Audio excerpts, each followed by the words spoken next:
clerk to let us know when we are streaming. Okay. Good morning, everyone. I call this regular meeting of council for Tuesday, March 3rd, 2026 to order. And I'll first call upon Councillor Ma to provide the land acknowledgement. Thank you, Your Worship. Doing a lot of construction lately, building up a project, and a friend of mine's like, you gotta go get some more wood, get some more sheathing. And so we ran across, Councillor Graham and I, we went across to Home Hardware, and we're in the lumber yard, and there's a gentleman helping us load the plywood into the back of the sheath, into the back of the truck. And we load a whole bunch of sheets, and I'm looking at the one of them, and on the edge of it, they're painted red. And then he grabs another sheet, and it's green. I'm like, whoa, whoa, whoa, that's a different size, it's not gonna fit. He just looks at me, and he laughs, and this indigenous gentleman, he goes, red, green, it's all the same on the inside, just like you and me, my brother. And, and we all had a good laugh, and I looked at it a little bit closer, and sure enough, even though one was red, one was green, it was absolutely the same size. And I thought it was pretty remarkable that someone could come from a culture that has endured so much racism from colonialists, from settlers, to still be able to find like a sense of humor and to kind of laugh at it and make a bit of a joke. And I really think that's super appreciative. So in the spirit of truth and reconciliation, I acknowledge that we are gathered in the heart of the Treaty 7 territory of Southern Alberta. This land is home to the Blackfoot Confederacy, consisting of the Siksika, Kainai, and Piikani First Nations, and the Tsuut'ina First Nation, and our most adjacent Indigenous neighbors, the Stoney Nakoda, comprised of the Bearspaw, Goodstoney, and Chiniki First Nations. And we are also located within the Rocky View Métis District within the Battle River Territory. I'm committed to living in right relations, and I'm super grateful to be here in the Bow Valley, and I hope we have a great meeting today. Thank you. Thank you very much, Councillor. Item A2, the agenda. Any errors or any changes? No. Then I move approval of the agenda for March 3rd, 2026, regular meeting of council as circulated. All those in favor? Carried unanimously. Moving to item D1. Any errors or omissions in the February 3rd minutes? Seeing none, I move approval of the minutes of the February 3rd, 2026 regular meeting of council as circulated. All those in favor? Carried unanimously. Okay, moving on to item G1. Now, there will not be a presentation on this because it's now in council's hand to deal with. And so we're going to start with a motion before we get to second or third readings. And I'd ask the municipal clerk to put the motion up on the screen, please.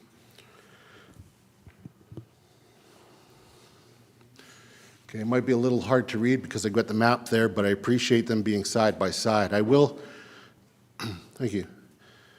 I will read it for those who are following and only have access to hear what's going on. And then I will speak to this motion, how it came about, and its rationale. So I move that Council direct administration to report back at the May 5th, 2026 regular meeting of Council with options to amend the Town Centre Area Redevelopment Plan and or the Land Use Bylaw that would, that would allow, one, the following residential areas to be R1 instead of R4. A, area that includes 1, 3, 5, and 7 Railway Court. B, area north of the pond that includes 1251, 1255, 1259, 1263, and 1267 7th Avenue. C, area west of 9th Avenue that includes 1001 and 2, 5, 9, 10th Street, and then 1010, 11th Street, and 1016 and 1020 9th Avenue. D, area that includes 902, 906, 910, 914, 918, 922, and 926 9th Avenue. E, Riverview Place, and F, area that includes 100, 103, 105, 107, and 109 Spring Creek Drive. Secondly, that the residential area fronting onto the east side of River Road, excluding those lands that will be zoned MUT, to be R2 instead of R4. 3, the following residential areas to be R2A instead of R4. A, area fronting onto the north side of Mallard Alley, excluding those lands that are subject to DC-23 Z 2001, and the area north of 7th Street and east of 6th Avenue. Fourth, the area fronting onto 7th Avenue across from the pond containing parcels 434-453 and 433-176 to be ED instead of R1. And fifth, that the area designated as GD along Railway Avenue north of 10th Street to be designated R3.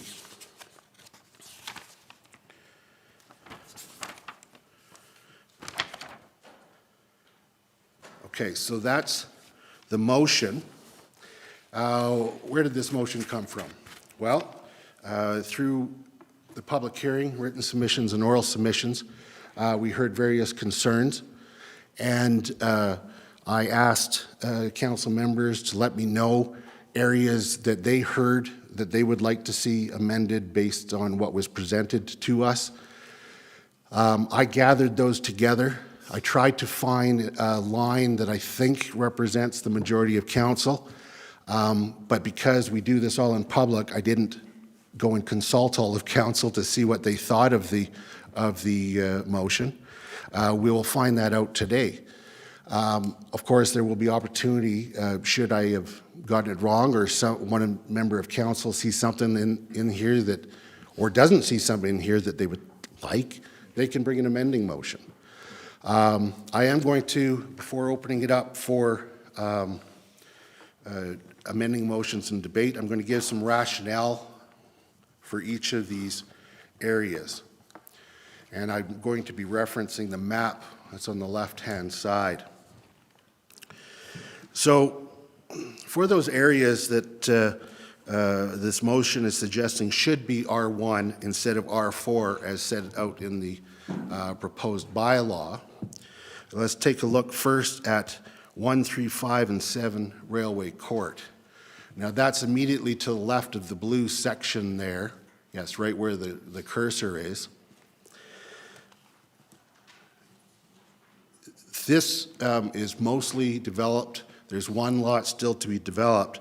And for the undeveloped lots, the rationale here of keeping it R1 is that after applying creek setbacks, it would be only suitable for R1 development. The other lots are unlikely to be developed in the next, in the foreseeable future. So B, the area north of the pond, which is right to the left of where we were talking there. This is the area that includes 1251 to 1267 7th Avenue. This is a tight area. There are 5 developed homes here.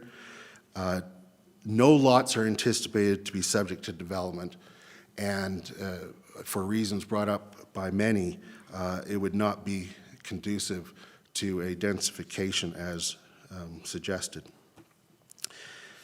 The next area is west of 9th Avenue. So if we go out, so now we're looking at the far left of the screen. Yes, right there. For that section here, west of 9th, north of 10th, there's only 2 of 7 lots that may be suitable for redevelopment, and so the rationale is to leave it as it is. For D, which is the area just north of 9th Street, so just to the right of that section we are at,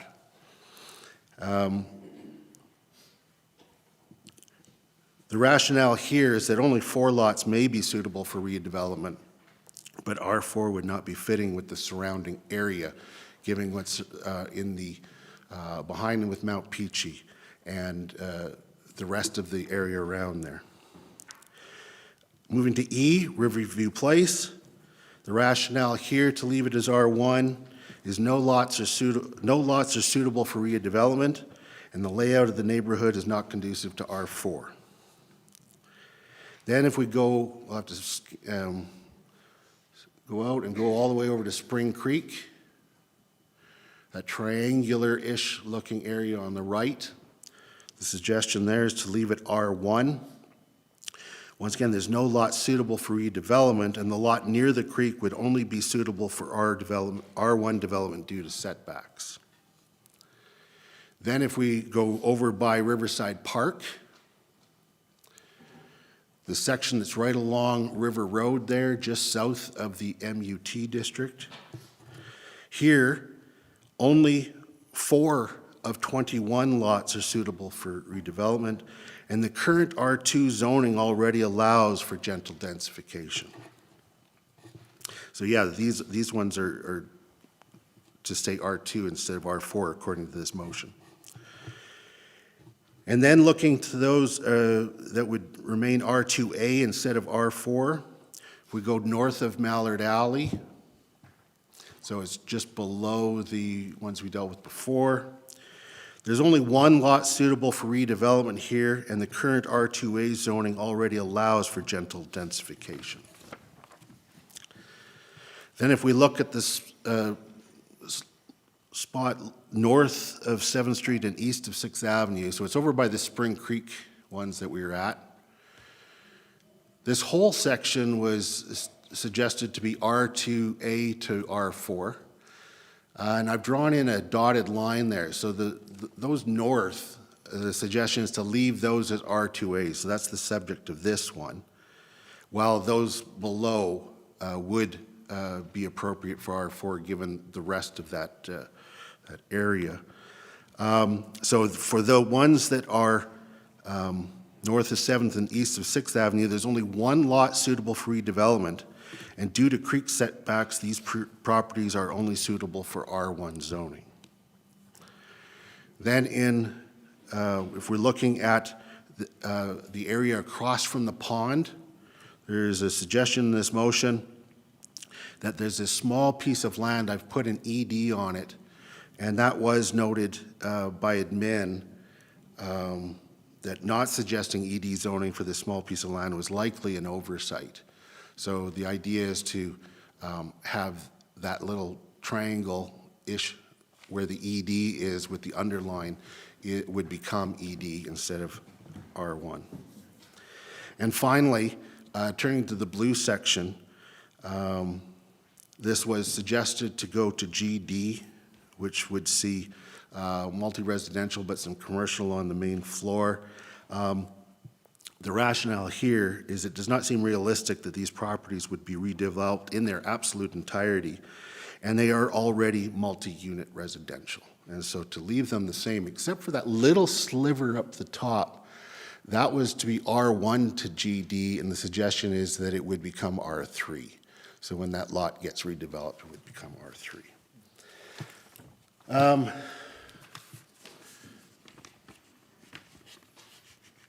And just generally, to sum it up before opening up to if there's any amending motions, I think that the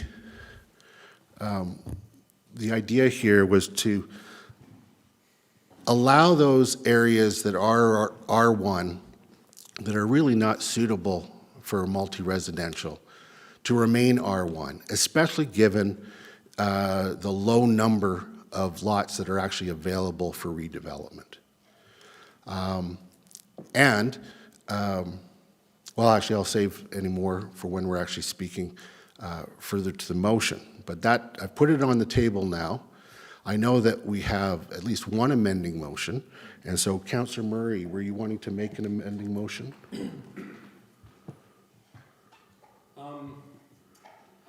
I'd like to hear the discussion, I think, on the base motion first, if that's cool. Okay. Yeah, Oh, sorry. that's all good. Go ahead. Yeah, I think I'd like to hear the discussion from council around the base motion here, if that's okay. Sure, Yeah, absolutely. sounds yeah. good. Is there anybody else at this point that wants to put forward amending motion? Okay, so I've laid it out. I'll kick things off. My feeling is that if you're going to be densifying, it has to be in a place that's appropriate to do so. We already have some areas that will have some gentle densification. Other areas, if they're really not ever going to have R4, I don't think they should be zoned R4. On top of that, and I raised this previously when we were talking about the ARP. My concern is that if you take, let's say, what is currently an R1 and develop it into even a duplex, they're market units. They're more than likely going to be very expensive in any event, out of reach of the average person, and therefore very much likely to be perhaps a retirement home, more likely a second home. And so I don't see the need to put any further, or to put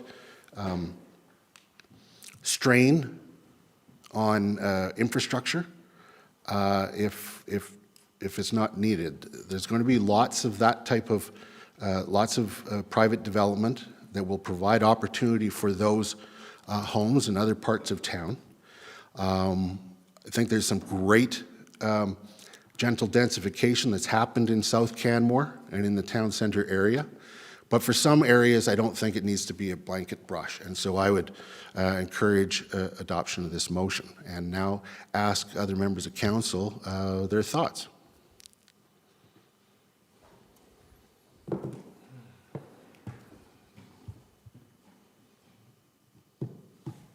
Councillor Ma. I can understand, excuse me, I can understand part of your sentiment there, Your Worship. I do feel when I look at all these various pieces, such as A, B, C, D, E, and F, I do feel there's a bit more capacity than just R1 in some of those locations. I do get it from geometrically. Some units, some lots are going to be constrained by like their access points and laneways, but I do feel this is a bit more broad in terms of what I'm seeing. So I'm curious what our councillors are coming up with. I'm curious what Councillor Murray has to say as well. Thank you. So is there, if there's some that you would like to change, I would encourage an amending motion. I know that Councillor Murray has one to consider. So just putting it out there. Councillor Faubert? Yes, thank you, Your Worship. And just procedurally, would we be able to split the motion when called between each section and vote separately on each? Yeah, so would you be thinking in terms of splitting like all of one, including A to F, as being one? And then 2 being a second one, 3, 4, and 5 all being separate? Yes, I thought potentially to start 1, 2, 3, 4, and 5 as separate. And then depending on the debate under section 1, A, B, C, D, that could be split out or not, depending Sure. on Yeah, let's whether do or not. that. Let's do that. Let's split them out. I think it's reasonable to do so when any member of council requests it. So we will, in fact, then, this would become 5 motions.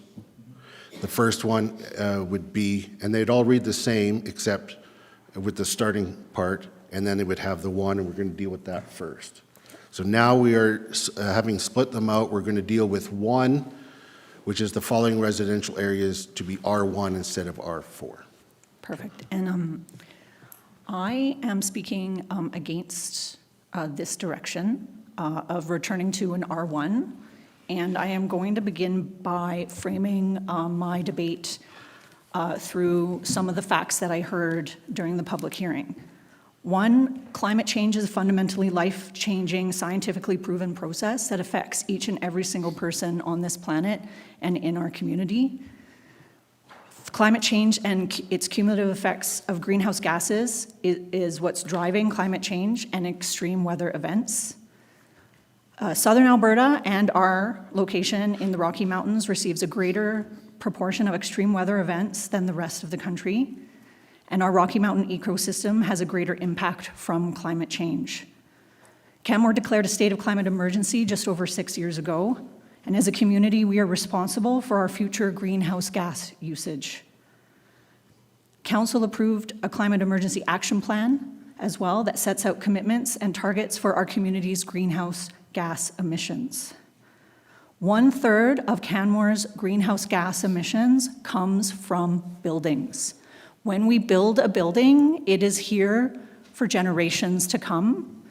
So it's important that when it goes into the ground, it is as energy efficient as we can make it if we are climate champions. Denser built forms are less expensive and more energy efficient when built to current standards. Denser built forms make building closer to net zero standards simpler and less expensive. And density enables greater transportation and mode shift and more vibrant communities. This supports our climate emergency action plan, and these were part of the big ideas that our entire community identified as part of the downtown area redevelopment process. The changes proposed by administration in the implementation plan shows real climate leadership because the high performance building incentive pilot and what it accomplishes, overcoming the disincentives that exist in the current trade-offs between energy efficiency and habitable space, and providing a small incentive for highly efficient multi-unit residential buildings. We cannot legally require better energy efficiency in buildings with the current laws in place. We can only incentivize them. During the public hearing, I heard a lot of feelings and concerns around the bylaw changes that to me don't represent the potential future reality. I heard about parking, which can be mitigated and would be supported by the fact that these locations are central to transit and local services. I heard rationale around suitability and conduciveness, which is entirely subjective and dependent upon the context of the date and time in place when an application is being made, and we do not know all our future circumstances. And I heard a lot, what I felt was a feeling that R4 equals a fourplex on every single lot. And when I read the district that's proposed by administration, this couldn't be further from the truth or the reality. Duplexes, threeplexes, accessory suites, fourplexes, these are all options available. And I believe that the range of options is what's important. A better name for this district would have been medium density residential, not R4. But that's not a motion I'm proposing.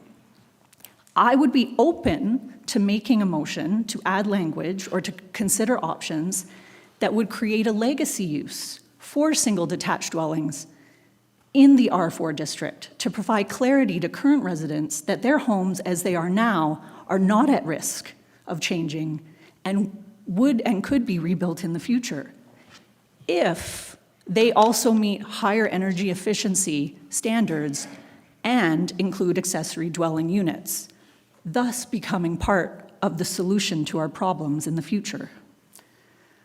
I heard concerns about cul-de-sacs being unsuitable for R4 due to the pie-shaped lots and lack of laneway access. This is a hard one for me because I don't think there's any evidence to support that claim. In fact, there's a cul-de-sac in Canmore that is exclusively R3, multifamily residential developments, and it's Black Rock Crescent in Cougar Creek. In 2012, when changes were proposed to allow accessory suites in R1 districts, there was pushback at the time that that can't happen because not all R1 lots have lanes. And we've since seen that that's not the case. Today we know that R1 and R2 without lane access are more than suitable for accessory dwelling units. I think it's important to not go down the route of going backwards in the zoning towards the R1 as proposed in this motion. Excuse me, I need a drink of water, sorry.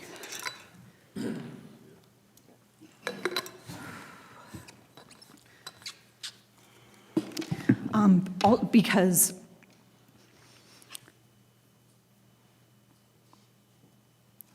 there is another option that we could consider to change the district to create a legacy use, to address the concerns that were raised, and Another concern that was raised, and I think that came to the surface for me in terms of the mayor's comments, was regards to whether or not the creek setbacks would sterilize a lot or make it impossible for it to be a higher density. And I think that's a really important consideration. But I was under the impression that that could be addressed through variances and not through a rezoning back to R1. Right? So if you're in a situation where you have a property and it's affected by the creek setbacks, there can be variances applied, and that can address it versus, okay, so now I'm going to conclude because I have gone on for perhaps too long.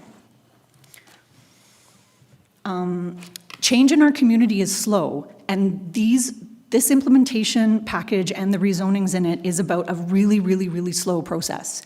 The best argument I heard in favor of these changes was by Alistair Russell, whose analysis identified, I think, 6 lots that may be appropriate or may right now actually lead to some redevelopment within an R4 district.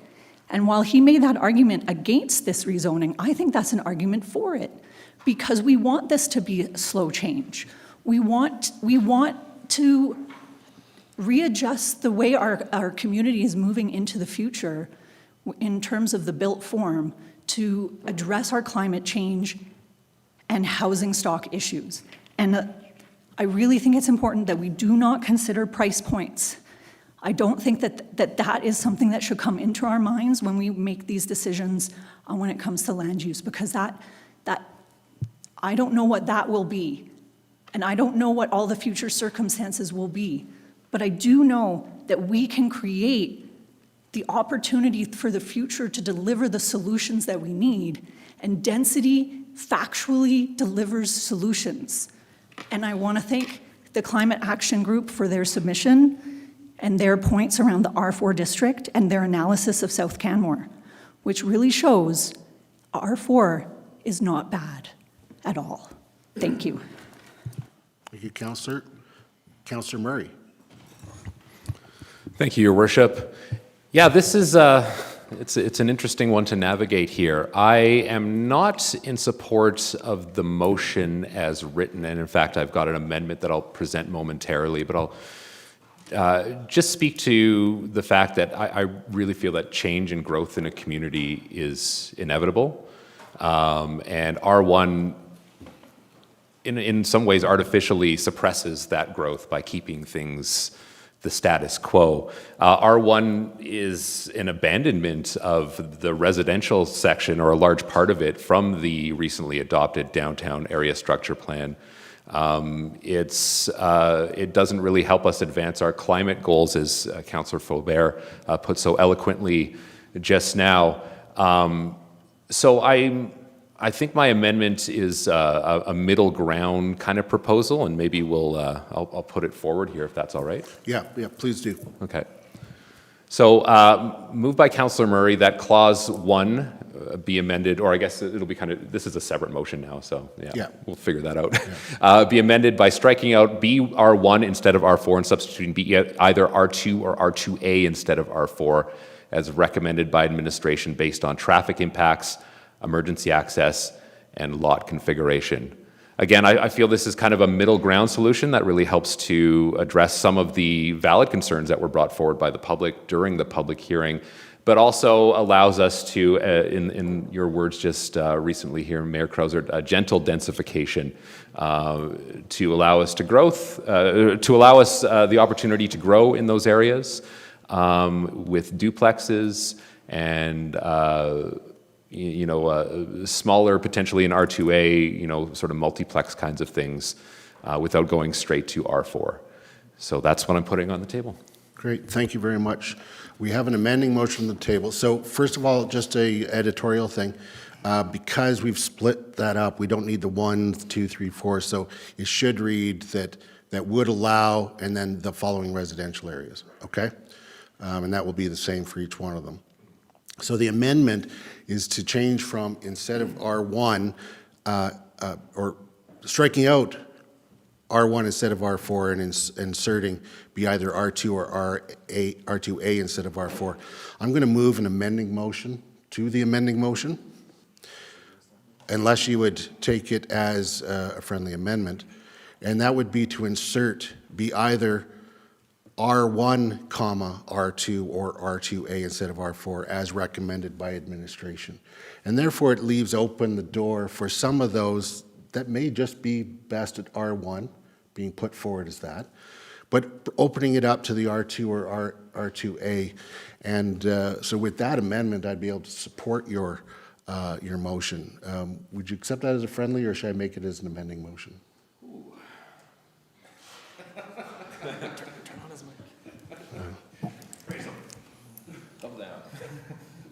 Let's make it as a separate motion. Sure. Okay, so the amending motion then to the amendment is to insert R1, comma, between either and R2.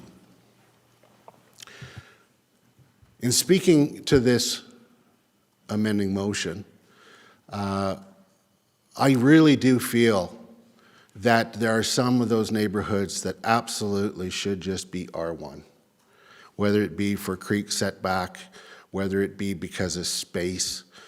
And I appreciate where you're coming from with the R2 or R2A.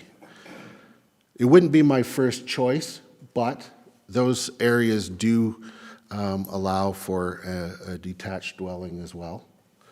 But I would love for some sections that really it's only appropriate for a single detached dwelling still remain that way. So with this, I think we find the, I don't know if it's compromise, but maybe that sweet zone with that added in. So would anybody like to speak to the amending motion? Councillor Marin, would you like to speak to it? Okay. I would, yes. I would like to support the amended motion. I also agree that there are some areas that need to be considered as staying R1. The ARP that was approved by the previous council obviously provides direction, but I think it's important that we're having these conversations as far as the implementation of the ARP. And I think looking at these details is extremely important, and listening to feedback from the public. We did receive a lot of feedback from the public, and I appreciate that as well. So I think keeping it open to these possibilities based on this amending motion gives us the ability to further look at those details, knowing that the motion is to bring back, for administration to bring back options with these different considerations in place. So I will support the amended motion that continues to consider R1 for some of those areas that are listed on the screen. Thank you. Thank you. Councillor Faubert, did you want to speak to the amending motion? Yes, Okay. please. I have I'm hoping to understand better the process.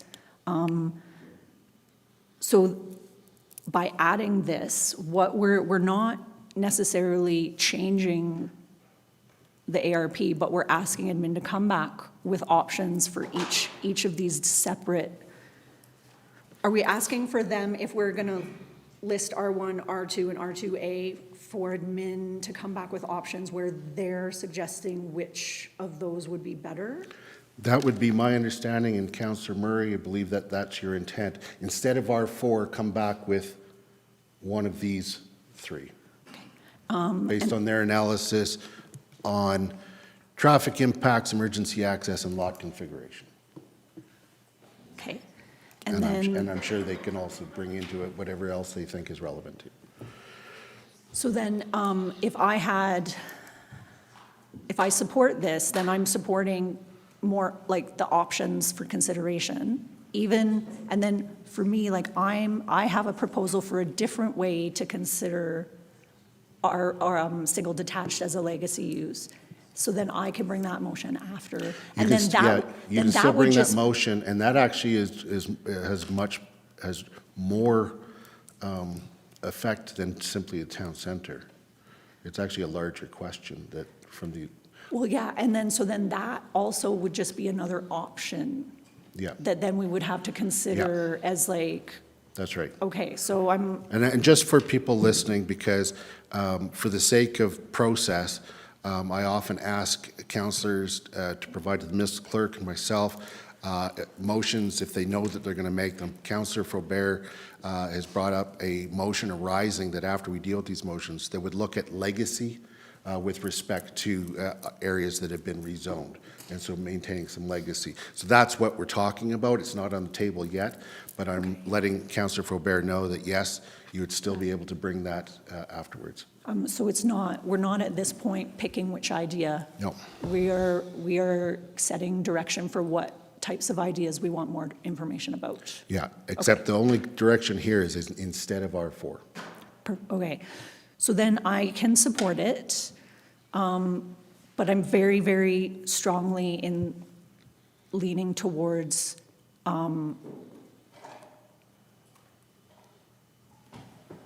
ways to increase density, but keep options open Okay. to recognize some of those concerns that have been raised. Thank you. Thank you, Councillor. Councillor Graham?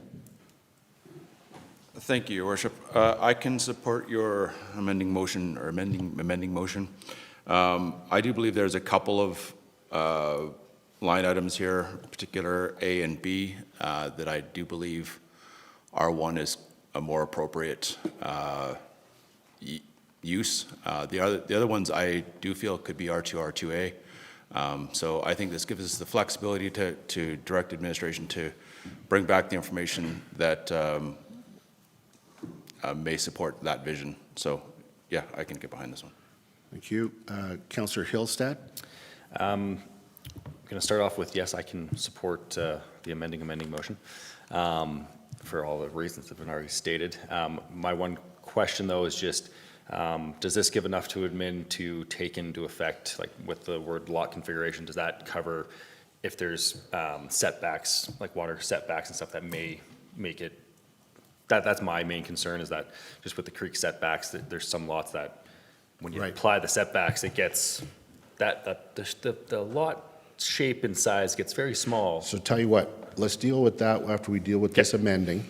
I think there might be room for a friendly amendment that to add lot configuration after consideration of setbacks. Setbacks, yeah. You know, yeah.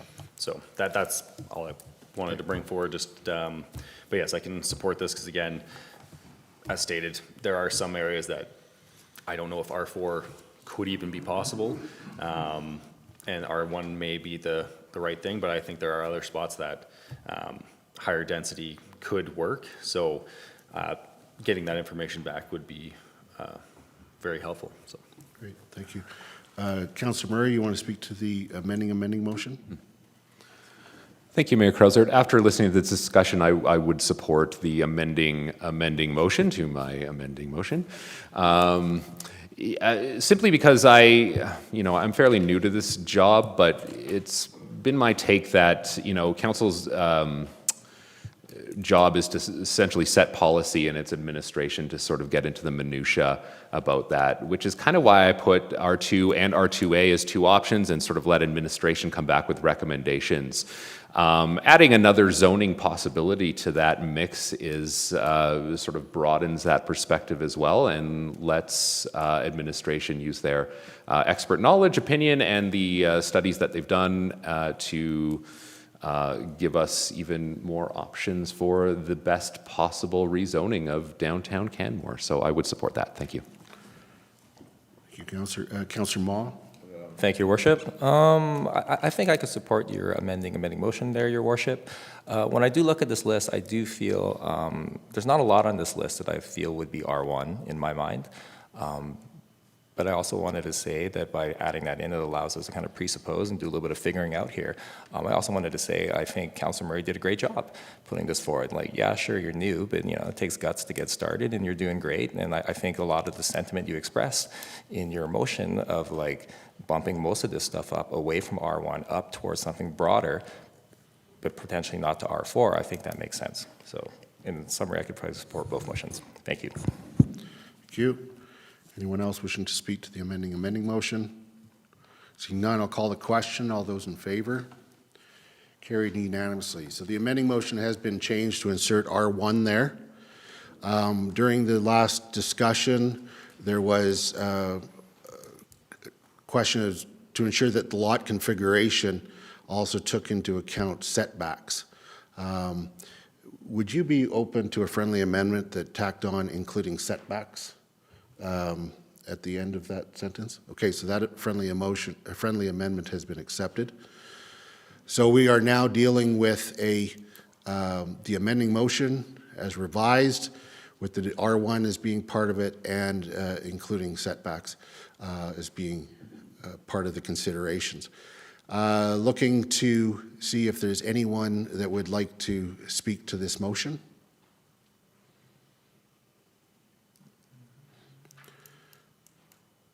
I see none, so let's vote on the amending motion. All those in favor? Carried unanimously.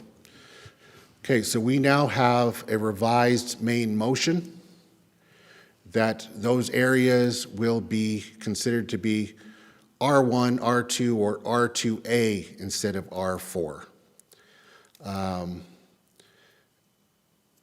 As recommended by administration based on traffic impacts, emergency access, and lot configuration, including setbacks.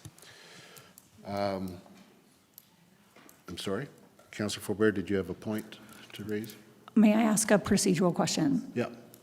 So then, would the original R4 as proposed still come back as in May as second reading, and then there would be options to amend?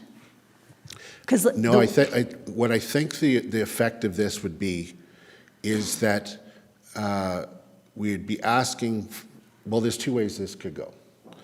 One, we're asking for administration to come back May 5th, and we postpone second and third readings until that time.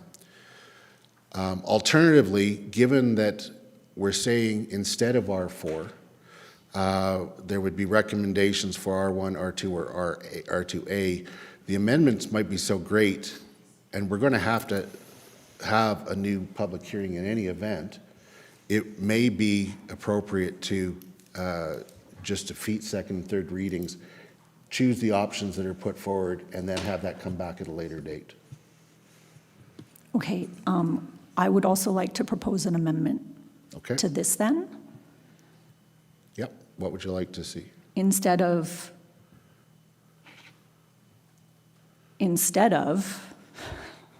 I would like in addition to. I think that goes contrary to the last motion. So, but R4, I want R4 to be an option still. I want R4 to still be an option on the table, because then I didn't understand what I was voting for. Because I thought we would get options back. We have R4 right now as the proposed, like, past first reading, gone to public hearing, we're before second reading. So we have R4 as a legitimate option on the table that's been proposed by admin. Well, So R4 is still on the table for many of the areas. It's just for these sections, these 6 areas.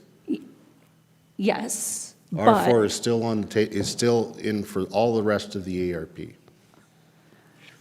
but for what I understood is that it would, we're asking for, so this, does this motion change change the land use bylaw? Nothing changes the land use bylaw yet. It'll change what they bring back. This would say, administration, we would like to see options for these areas for R1, R2, and R2 or R2A instead of R4.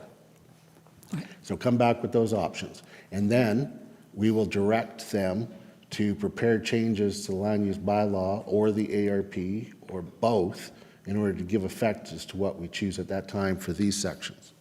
Okay, and so then if we defeat that, that means that the R4 is still on the table as the option. It doesn't need to be an option worth considering. It is what's on the table right now.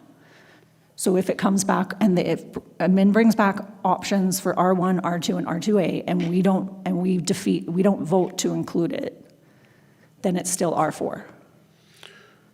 Is that correct? Right now, they're R1. No. Yeah, no, right now, in reality, the land use bylaw says that these areas are R1. The proposed bylaw suggests that they all become R4, okay? So what you're suggesting is that you want to see options come forward for R1, R2A, or R2 or R2A that would potentially replace the current bylaw's designation of them as R4. Or keep them as R4.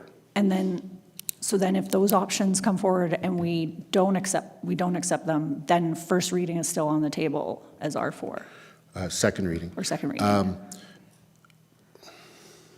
Right? I think that gets really, really convoluted. And at a point, you have to say, look, we're going to defeat a bylaw, come back with something new. And we've just approved it instead of R4. So a majority of people who voted said, look, we prefer these sections No, as preference R4 for these areas. but that wasn't what I understood the motion that I just voted for, was to consider different options. All of them, not that it go, okay.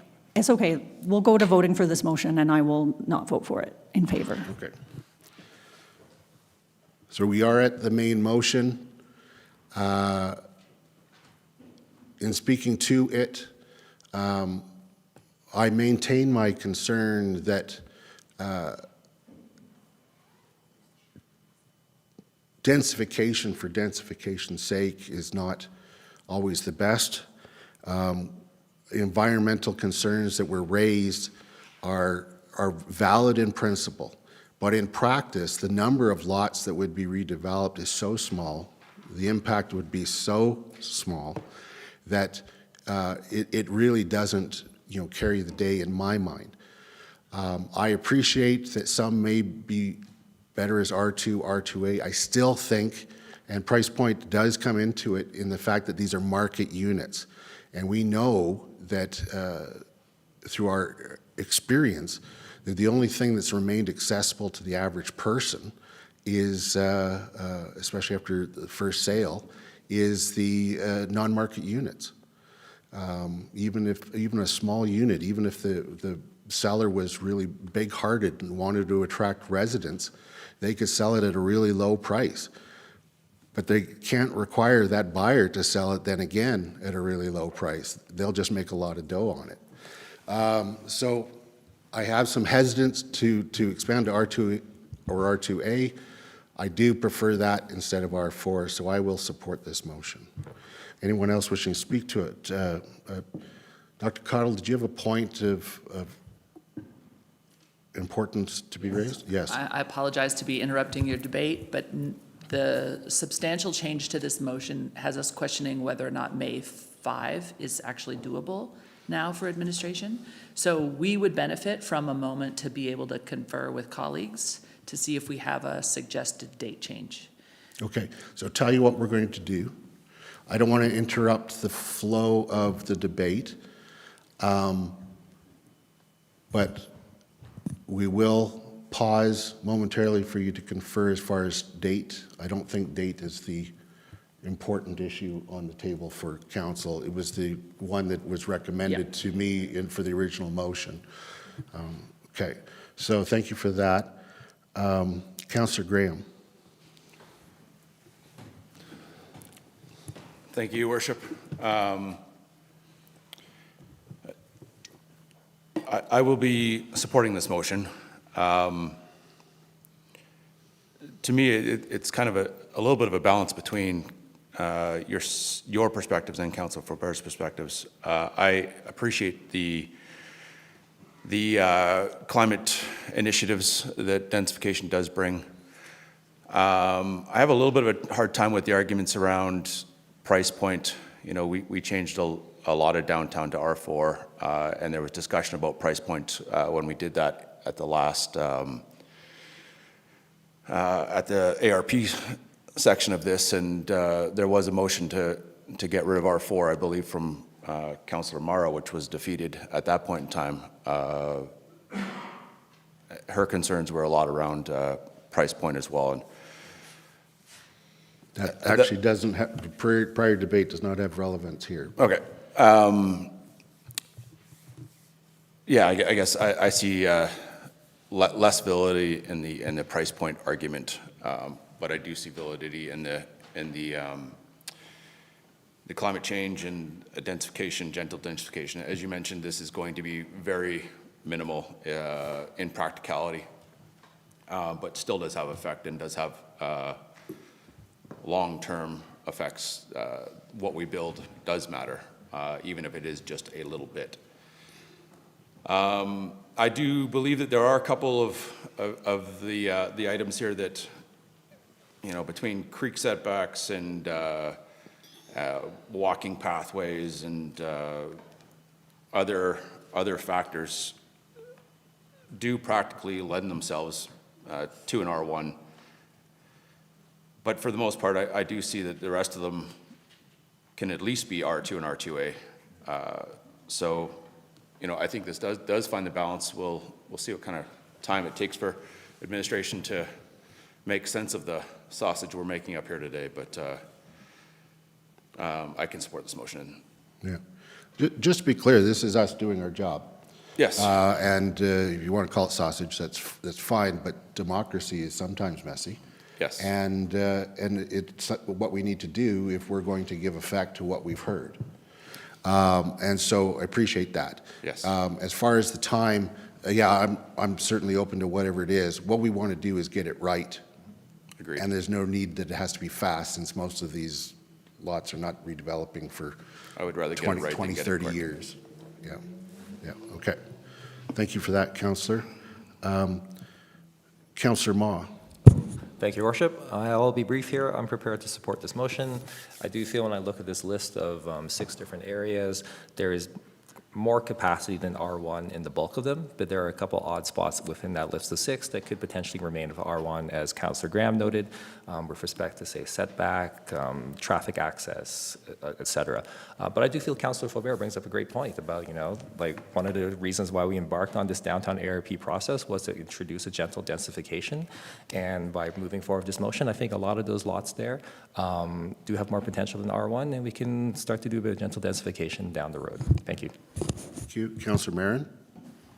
Yeah, I will also be supporting this motion. I think these 6 areas, probably all, if not most of them, lend themselves to remaining as R1. Understanding that there is still gentle densification through these other areas they're being proposed to change. So I'm curious to see what comes back from administration, recognizing that this changes these 6 areas from R4 to either R1, R2, or R2A, depending on the information that we receive back from administration. So yeah, I will be supporting this motion and look forward to seeing what those options are for these 6 particular areas.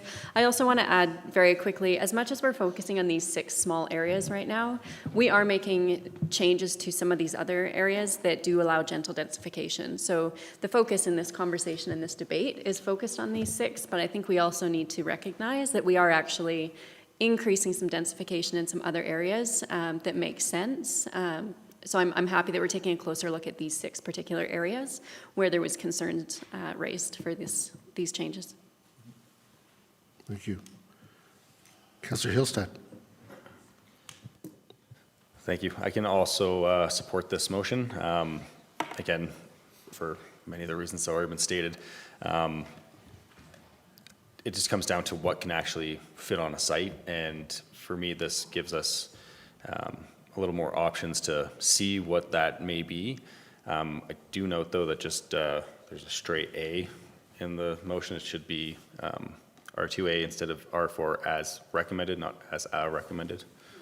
So just a little mini typo. Yeah, so I'm happy to support this. Thank you for that catch. Councillor Faubert. Thank you, Your Worship. For me, I'm going to be voting against this motion because I believe that R4 as a district already includes duplexes. So R4, as proposed, already includes R2 and R2A. I believe we can change the R4 district to include a legacy use to allow for the specific sites where R1 would be more appropriate without having to go back, go down on zoning. And so that's why I think that's the better option moving forward to consider. One of the things that comes to mind is one of the arguments that the last council made in support of the livability tax. And that's that every property in Canmore needs to be part of the solution of solving some of our wicked problems that we face. And I would say a housing crisis and a climate crisis are two of those problems that intersect for me on this issue.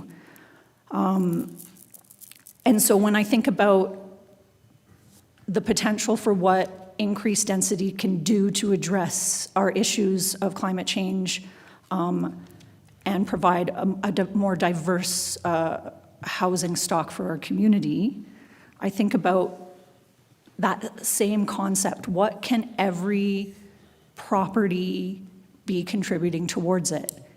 And that's why I don't believe that anybody here is arguing for density's sake. I think that density has factually been proven to contribute towards climate solutions, to contribute towards more efficient built forms, and to create a more diverse and vibrant and walkable community. The circumstances of redevelopment and development in the future are not, we cannot possibly imagine all the potential possibilities of how each and every single lot could come forward for redevelopment. And so that is why we have land use zones, and we trend towards having districts versus spot zoning and having certain unique properties. And so for me, the odd spots don't need an R1 to be accommodated. The R4 district, as proposed by administration, includes everything that we need in order to address the concerns that we've heard, because it includes duplexes, suites, and site-specific regulations. One of the really big wins of this implementation bylaw is how it incentivizes and creates the trade-offs that we need to get more energy efficiency in the buildings that we build. And while I understand the feeling that some of these might feel too small to be a real gain, every single building that we build in our community that goes above and beyond the minimum energy efficiency standards that are currently in place in Alberta is a win that I'm willing to fight for. So thank you. Councillor Graham, you have something to add? Your Worship, a procedure question. Can I ask a question of administration at this point in time? Why don't you ask me first? Sure. Clarification on Councillor Faubert's point around R4A, or R4 may include R2 or R2A built forms. Yeah, just take a look at the district. Yeah. Yeah. But the thing is that we have a motion in front of us. You can read the land use bylaw just as well as anyone else. Yeah. R1 is not part of that. Right. And R2 and R2A, as having a maximum, may say you can't do R4 in some areas. Whereas if you put R4, then somebody could come and do it if there was the space for it and everything like that. So it is really still a choice being made whether you want to open it up to include R4 for an area or not. Because one thing that R2A and R2 do not have is R4. Right. So there's your change. Did you have something you wanted to add?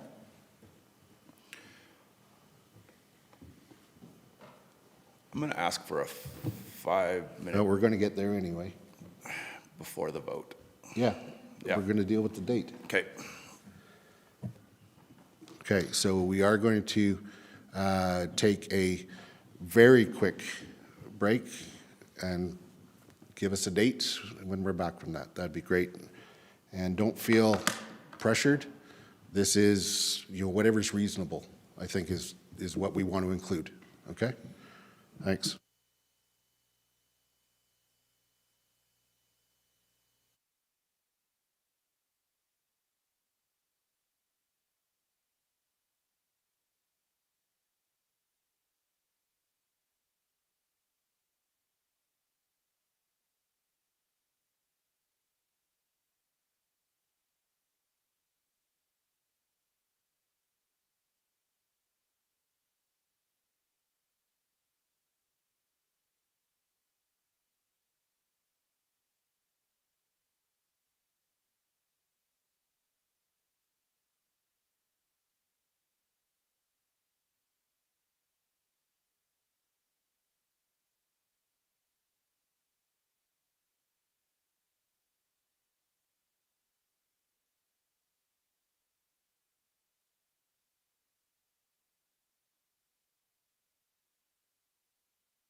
Let us know when we're back from break.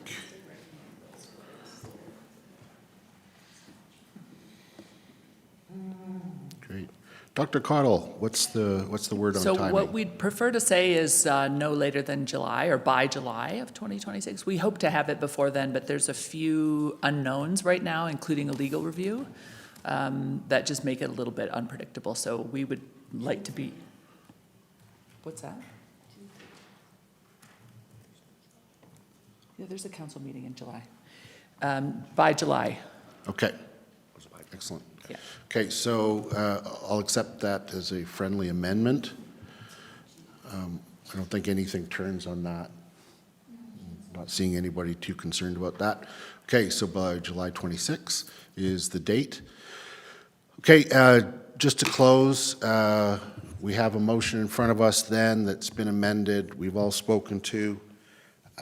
And I'll call the vote then. All those in favor? Opposed? The motion is carried with Councillor Faubert opposed. Okay, so let's move on to the next one. And what we have there is we are dealing with, and once again, we'll take out the number. This is simply along River Road. So the proposal here is for it to be that portion along River Road, not include the MUT lands, be R2 instead of R4. And speaking to the motion, R2 is the current zoning. There is the opportunity for accessory dwelling units. So there's already the potential for gentle densification. I believe that given that there's only four of 21 lots suitable for development, that the current R2 zoning already allows for gentle densification and doesn't need to change. Would anybody like to speak to this motion? Councillor Faubert. Thank you, Your Worship. I will not be voting in favor of this motion. The amended R4 district includes duplex dwellings, therefore includes R2. Therefore, I believe the best place and time to consider the appropriateness of what kind of density is added is in the future for the development authority, when and how circumstances arise that somebody who owns their property wishes to move forward with increased density redevelopment. I think that it's really important to recognize that the incentive and the innovation of the incentive around the green energy building and achieving higher outcomes is related to density, and this is a long game. So looking at the number of lots that are suitable for development today is not a visionary approach to taking our economy and moving it towards our mission to address climate change together. Thank you. Thank you, Councillor Ma. Thank you, Your Worship. I'm of a similar mind to Councillor Faubert on this one. I know there's technically, it seems like there's 4 lots currently right now, but down the road, like as perceptions change, some of those, there might be more than 4 lots that are suitable for development under today's current lens. I feel these have a laneway access as well, and so across from the alleyway from them, there's already R4, and so for consistency, I'd like to, I won't be voting in support of this motion. Thank you. Councillor Graham. I too won't be able to support this one. I supported the last one because I do believe there's some R1 lots there. This one, there is laneway access, as Councillor Ma alluded to.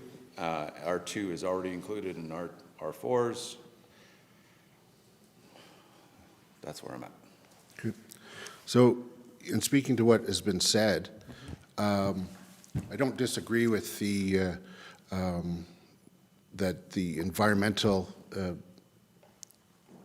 incentives come into play with densification.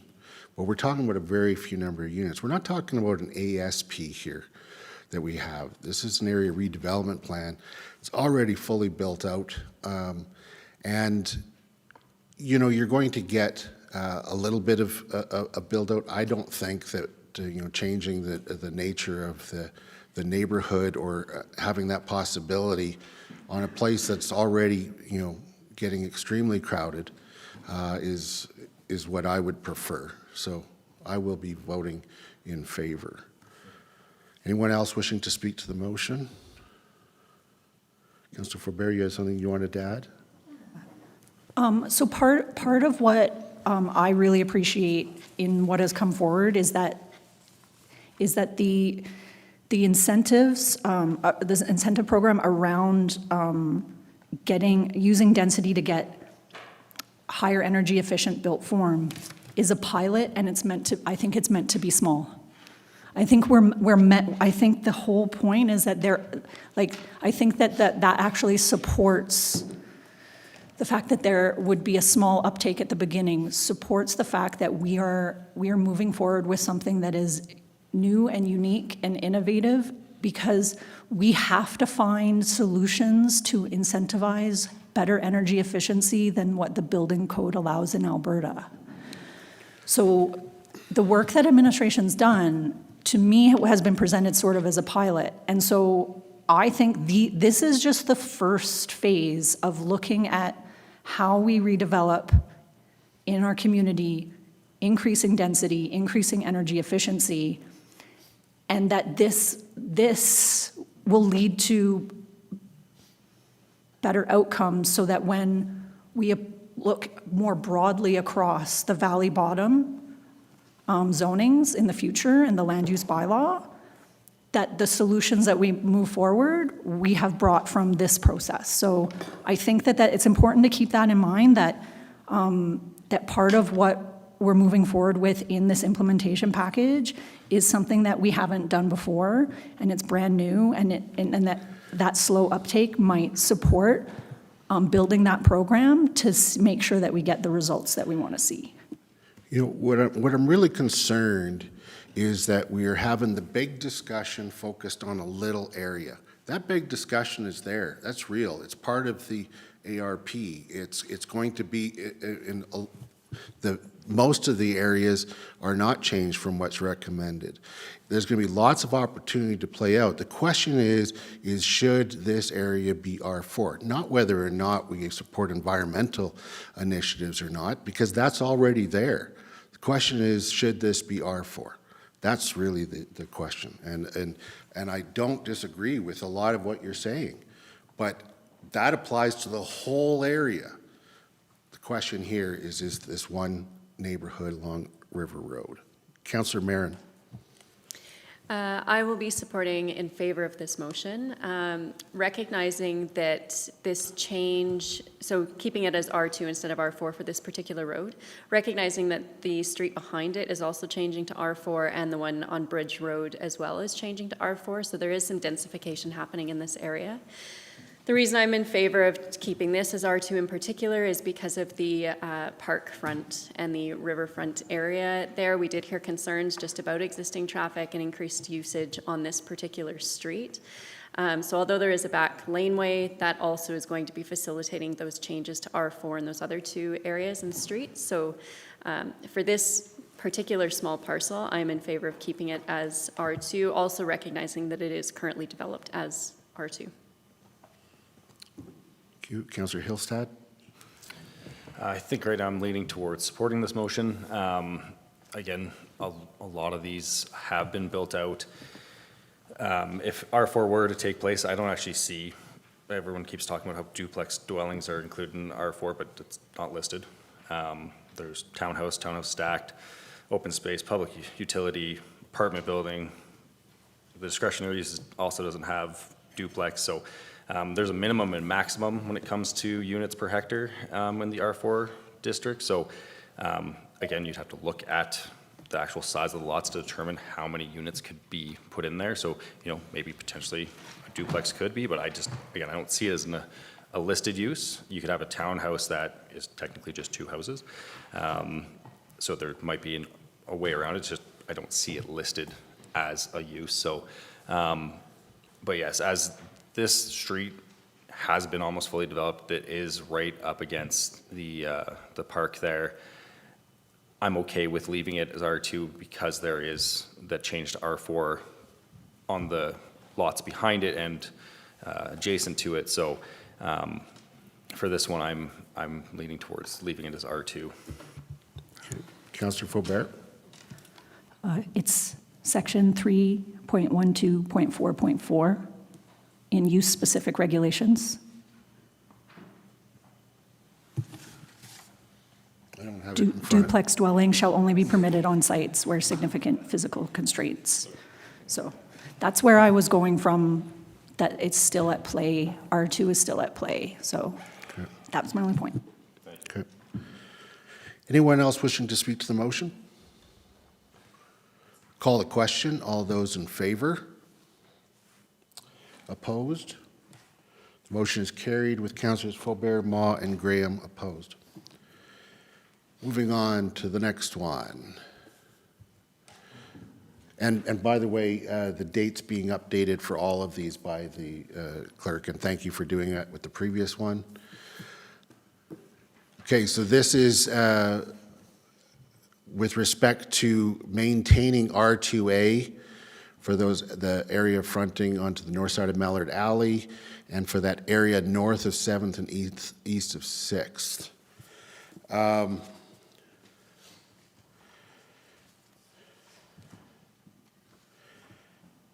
So in the Mallard Alley, it was identified during the public hearing there's only really one lot suitable for redevelopment, and the current R2A already allows for basically duplex and accessory dwelling units.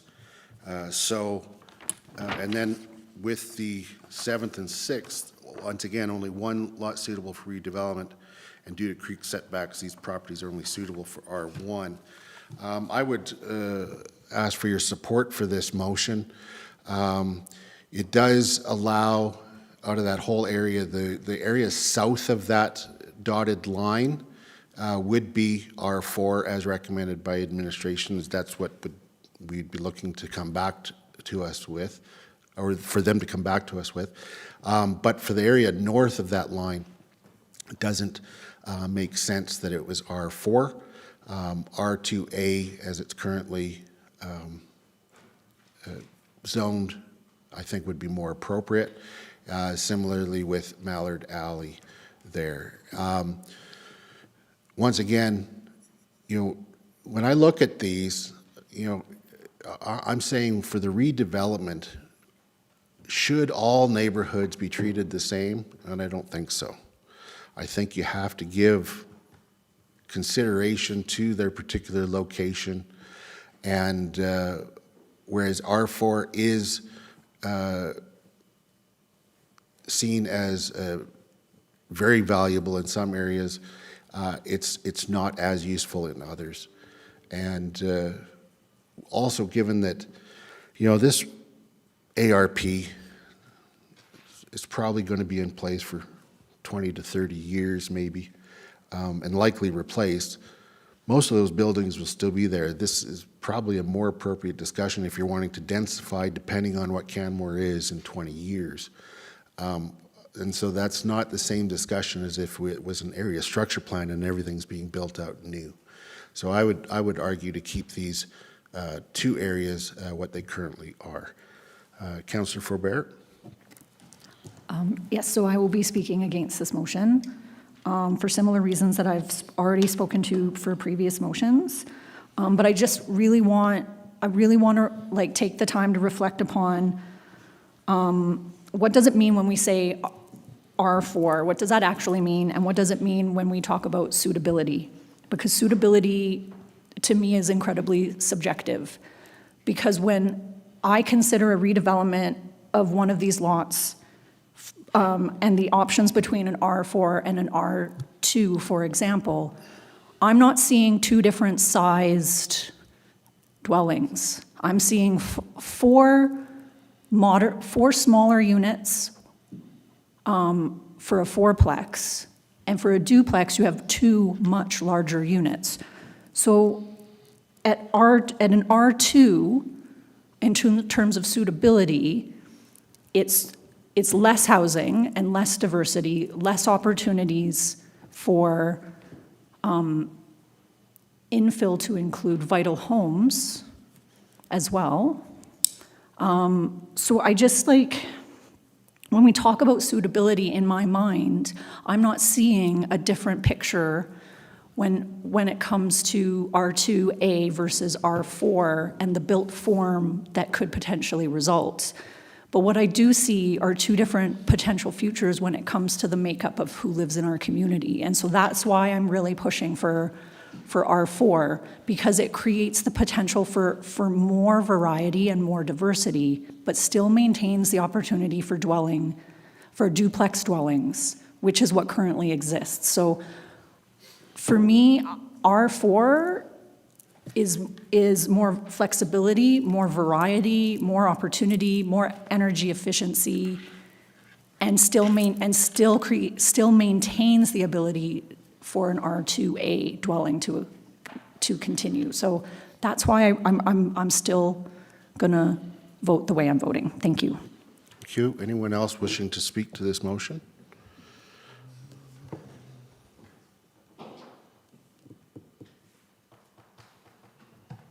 Councillor Mott?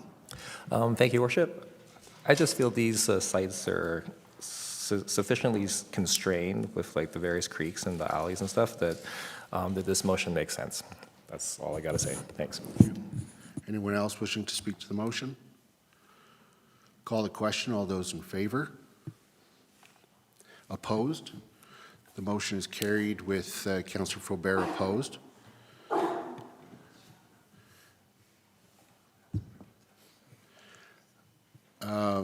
The next one here is a totally different topic.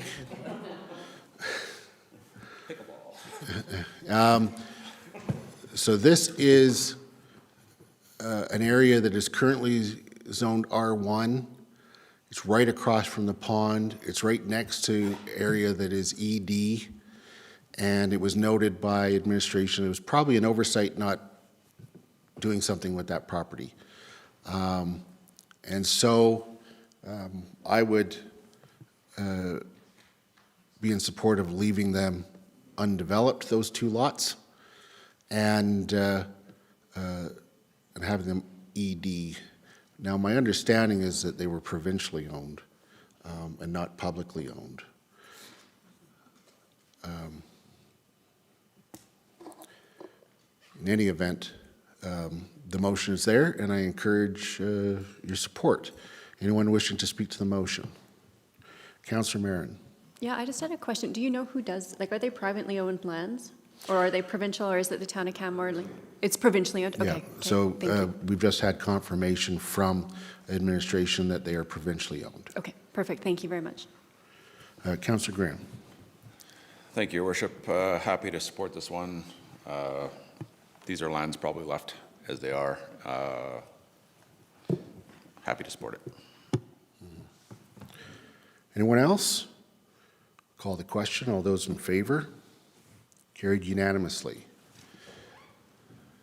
On to the next one, which is the last one of this, the last one of this section. So this one has to do with the lots or the land that is next to Railway Avenue, that is across the street from commercial and residential. The idea put forth for administration was to mirror essentially what goes on on the other side of the street. The practical realities are that these are large developments. They're not going to be going anywhere real soon. To have them zoned a different way, it doesn't make sense to me other than leave them as R3, except for that one up north that is currently R1. That looks like a good-sized lot, and so having it R3 makes sense to me. So I would ask you to support this motion. Anyone wishing to speak to it? Councillor Faubert. So Well, I understand the reasoning behind this. I'm still going to stick with the proposed zoning by administration for Gateway. And one of the reasons is exactly the same reason that Mayor Krauser mentioned for his, is that this isn't going to happen anytime soon. These are changes that may even be 2 generations away from us.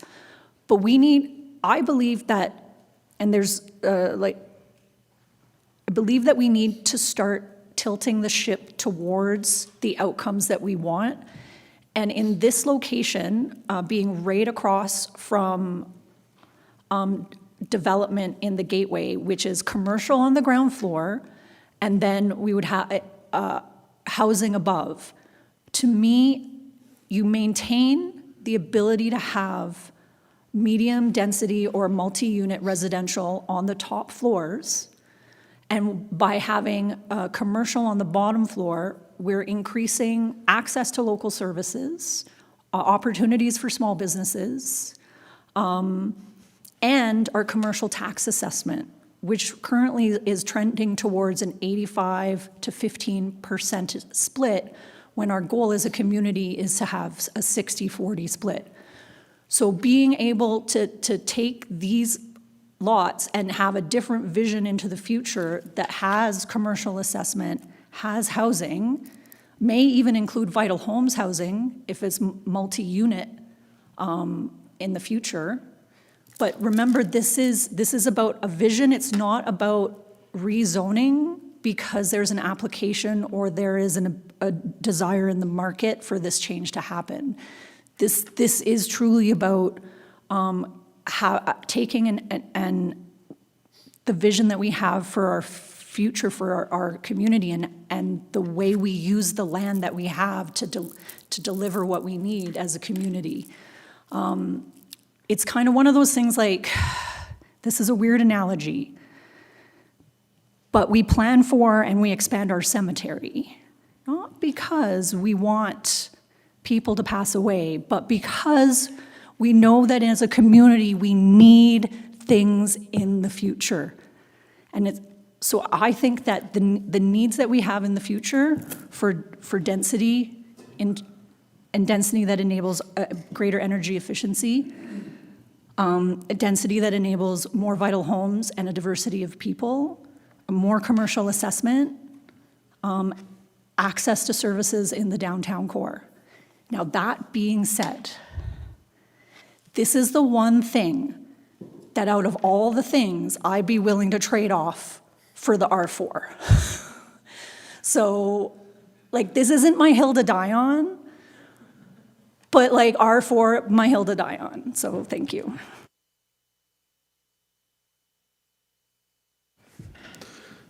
Thank you, Your Worship. So the redesignation to GD also requires the 2025-40 bylaw to be passed, which is an MDP amendment, which in my mind requires a community benefit. It requires a community benefit to amend the MDP, and I'm just not seeing the community benefit threshold being met by moving to GD in these areas. The law of unintended consequences, I really think we need to be protecting our long-term housing stock in this community. However, as Councillor Faubert kind of noted at the end there is a zoning that both is primarily residential, but with the amended zoning that's in front of us would allow small-scale neighborhood serving commercial uses, which is R4. So a primarily residential district that could allow for some potentially commercial areas in the future should, in the unlikely event that those townhouse complex and the condo complex be redeveloped. So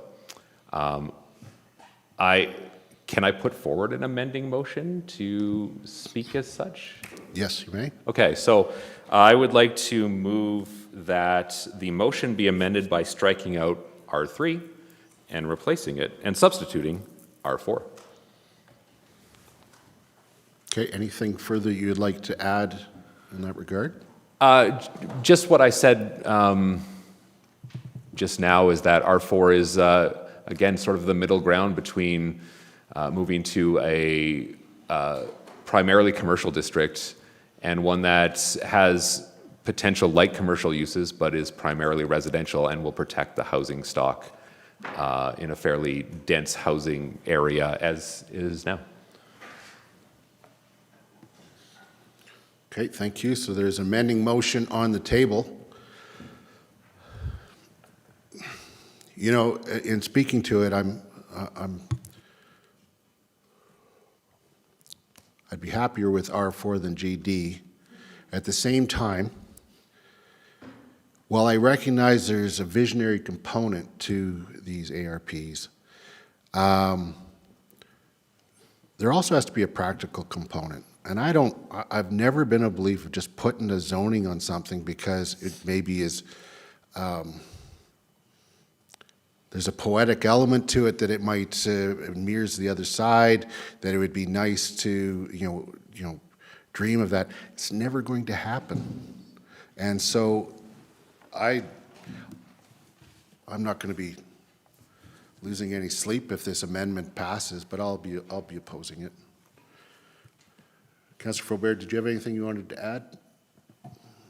I will support the amendment, and I'm not sure what the future brings, but I want to set the future up so that we get strategically more of what we need, which includes factually proven solutions to the problems that we know we have. Thank you. Councillor Graham. It's a meaty day, isn't it? It's a good one. We were just talking about visiting Italy, and you know, I spent a couple weeks in Rome and walked around there, and you probably shouldn't think about land use planning while you're hanging out in Rome, but I did spend a lot of time with that, and a lot of those visions were very long-term visions.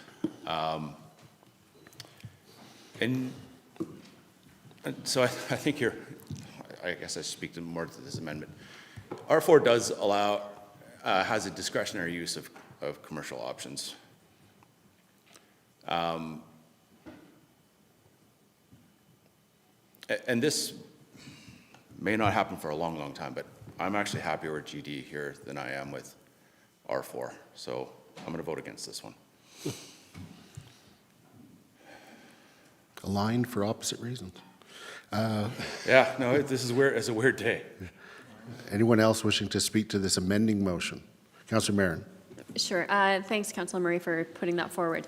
I'm going to vote against it just because I think that this area is best as R3. I'm reluctant to be changing zoning that removes those residential designations.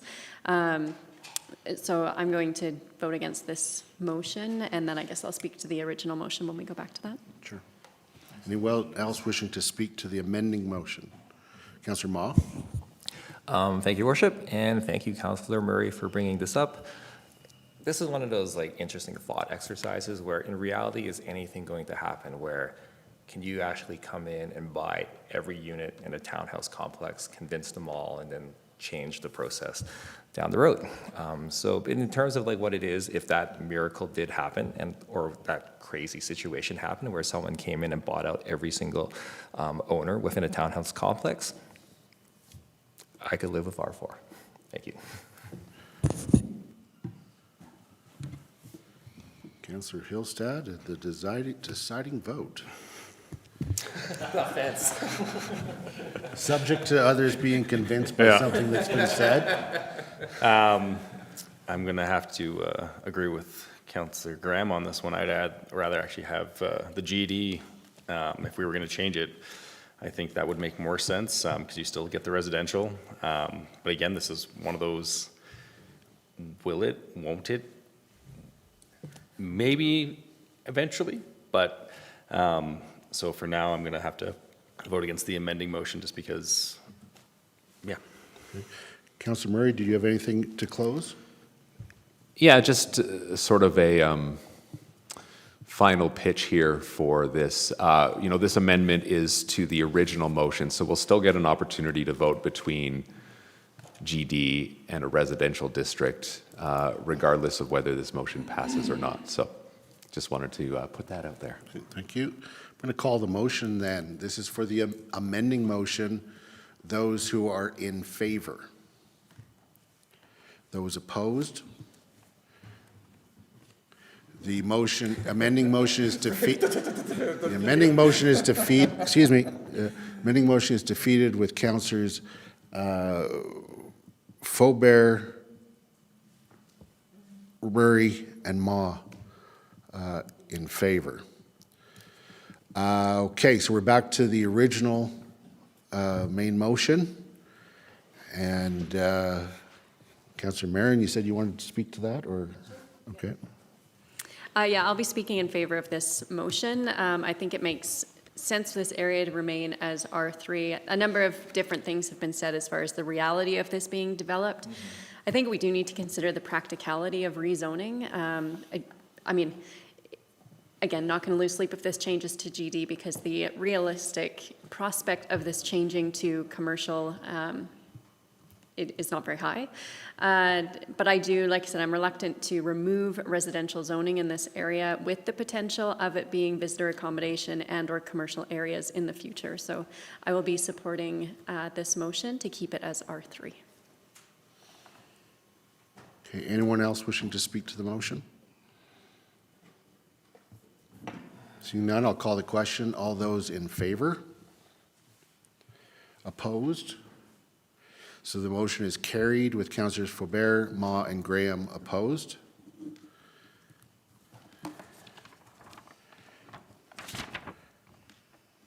And that's the end of that section, or this motion. Okay. Wow, that was an exercise. Thank you, everyone, for all of the debate, all of the discussion, and really venturing into consider a number of different things based on what we heard. So then that brings us back to second reading.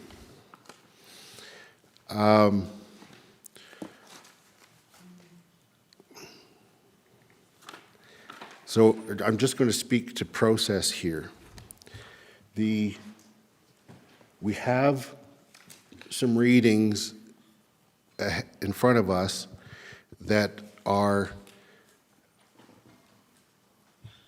they would at the very least need to be amended greatly based on the direction that we've just provided administration.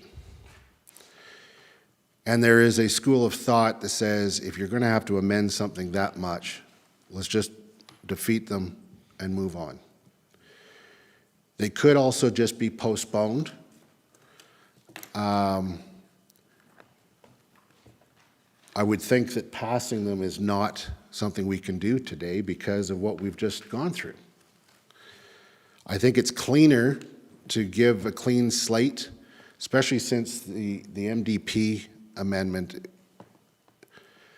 is against what council just approved. That one probably should be clearly defeated in any event. As far as the revised land use bylaw, it could be postponed or defeated. I would look to administration for some, before I put them on the table, administration for some advice. Dr. Cottle or Ms. Smithers, do you have any suggestions, recommendations on second and third readings? I mean, administration believes that you could just bring it back when we bring back all the amending motions, that you don't need to defeat it today. If council prefers to defeat it today, you certainly can do that, but there's no need. It's not required. Okay, thank you for that.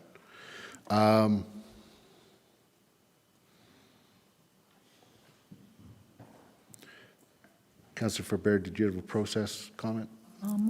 Yes, what about the motion that I had wanted to bring forward? Is That would be after, okay. because it's a motion arising. So we'll still deal with that. And so so all of the motions that were just passed are all kind of direction to bring back something. Yes.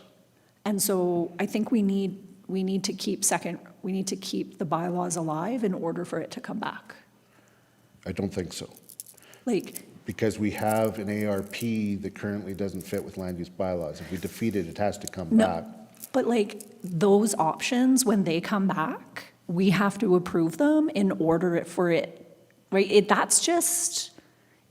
So this is where I get confused, is because like that was direction to bring back changes. And then if we approve those changes, then It we're wasn't, out it of wasn't to line. bring back change, it was options with respect to them. So Yeah. it may be that it comes back Options. and says, we look at this and our option that we put forward is, let's change the boundaries of the ARP.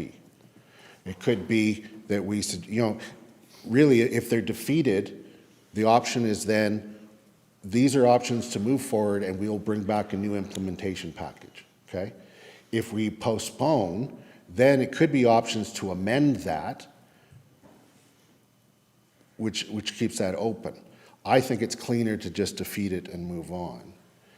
We don't have to keep something alive in order for it to come back, because we've just given direction for something to come back. But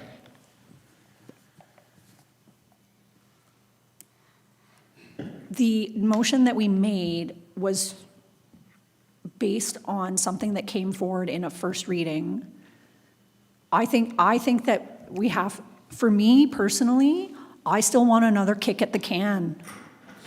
I want another kick at the can. Okay, so. So I don't want you to defeat it. I'm willing to consider a postponing motion, but there's nothing being lost. We're going to have another public hearing, Okay. because the changes are so much greater.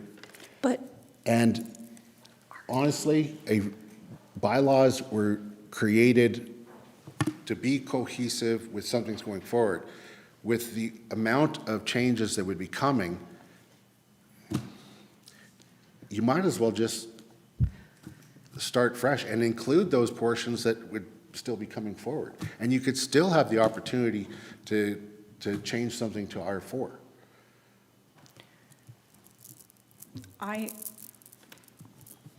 Maybe it's tomato, but. It might be tomato, maybe it's tomato. I see us tomato.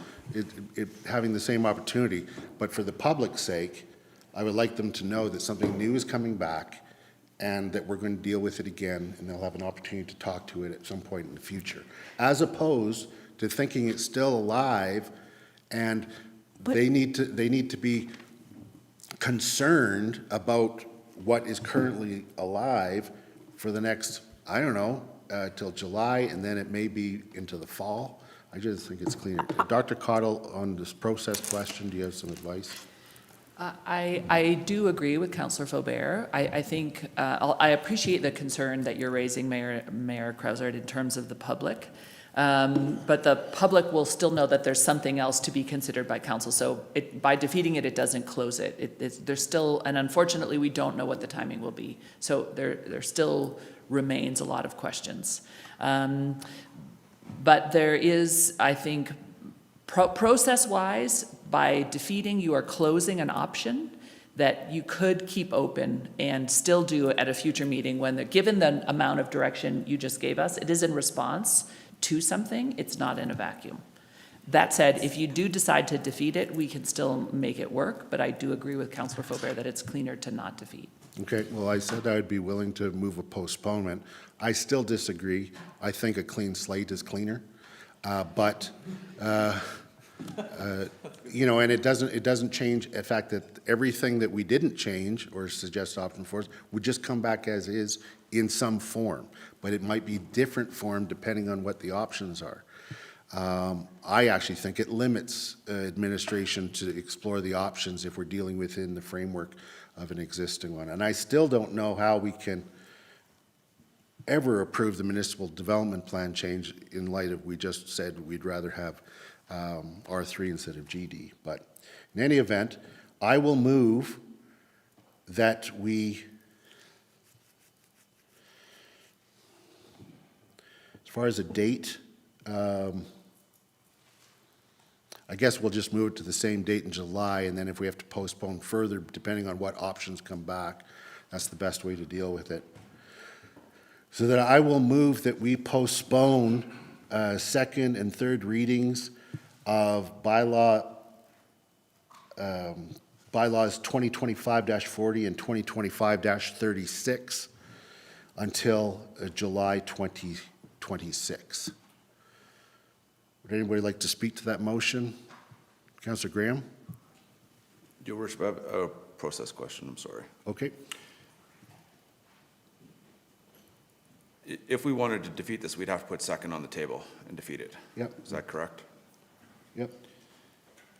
I've really struggled with the public hearing being closed, and still, I have not read any emails from anybody. We're still getting, but people are still providing feedback despite the public hearing being closed, including people that should know better. I agree strongly with you that a clean slate is a clean slate, and having the public hearing open, or not, sorry, having this much time between the public hearing and second, and knowing that we're probably going to go back to a public hearing anyways. I would prefer to put second on the table and defeat it personally. Well, I think that, I think the advice from administration is that we postpone it. You can vote against postponing. Yeah. And if anybody else would like to speak to that, then we could deal with it if you're opposed to postponing. I am going to make it very clear that, okay, depending on what comes back will determine whether there's a public hearing. There's for sure going to be a public hearing if we defeat them. Yep. Because something new would come back. And that's my preference. Me too. There's a question as to whether or not we would have to have a public hearing depending on the amendments. If it's something clearly that was already debated and is in response to something that was dealt with in the public realm, there's probably an argument that you don't need to have a public hearing because we're just responding to what we've heard. I actually rather, given the amount that we just debated this morning, deal with whether or not we need to open up the ARP in some way. And if that is what's being recommended, because if we, in fact, the options are moving away from R4, there's going to have to be wording change in the ARP. So the implementation package is going to change, and that there's likely to be a recommendation to amend the ARP in which there is a public hearing. All of these combinations would lead me to believe that it's better to defeat it, clean slate, have them come back to us. And those motions were not reliant upon dealing with second and third reading. There's no mention of second or third reading in them. Right. It is to come back with recommendations for options with regards to the land use bylaw amendment and the ARP. Your point is not lost to me, and I don't disagree with it. So let's hear what others have to say. I've put the postponing motion on. We're now talking towards that. If you, let me frame it this way. If you want to keep these readings alive and then have administration be able to work within that realm, and there may be additional things that come forward that will require, let's say, an ARP amendment, then you would vote for the postponement or speak in favor of it. If you would like to have a clean slate and defeat the readings, then you would vote against the postponement. I don't see in any universe that we could approve these second and third readings today because they're completely contrary to what we've just given as direction. So that's really the framework in which we're working right now. Right. I hear Councillor Graham saying opposed, and I've got a lot of people want to speak, which is great because I think we need to talk this one out. Councillor Faubert. Thank you, Your Worship. Now, I know that it feels like to some that it would be cleaner to defeat it, but I'm going to argue that the opposite is actually true. Because the motion contains the word options and because of the usage of the map, it is directly connected to first reading. And if we were to defeat the bylaw, I believe the motions we just passed may become out of order because they no longer refer to something that is actively in front of us. So to me, the better option is to maybe take a more scenic route, postpone, get back recommendations from administration who are our experts and who can advise us on what would be a process to move forward with in terms of getting to a cleaner process for people. No matter what, we're on a slow roll on this one because this is a deep community debate about the future of these neighborhoods. And while I know that might make some people feel uncomfortable that more time is going to be spent discussing this, I think it makes me feel more proud of the work that we do as a community together. So I'm down for the postponement. Thank you. Thank you. Councillor Marin? I guess I just have a clarifying question, just to make sure I'm understanding correctly. So if we defeat the motions, we 100% have a public hearing, correct? If we defeat the motion, okay, so if we defeat the The motion. second and third reading? Yeah. Yeah. If we, and Ms. Smithers, you can correct me if I'm wrong. If we defeat the motion, there's direction still to administration that they are to come back with some options around those neighborhoods, but it's in the context of we have an ARP and a land use bylaw that are not aligned. And so there will have to be some form of implementation plan that would then implement some of these options we put forward. And in which case we would have a public hearing because it would have a new land use bylaw in front of us and potentially an ARP amendment in front of us. And I guess I don't see an MDP amendment right now, but wait till we hear from admin. Am I wrong on that, Ms. Smithers?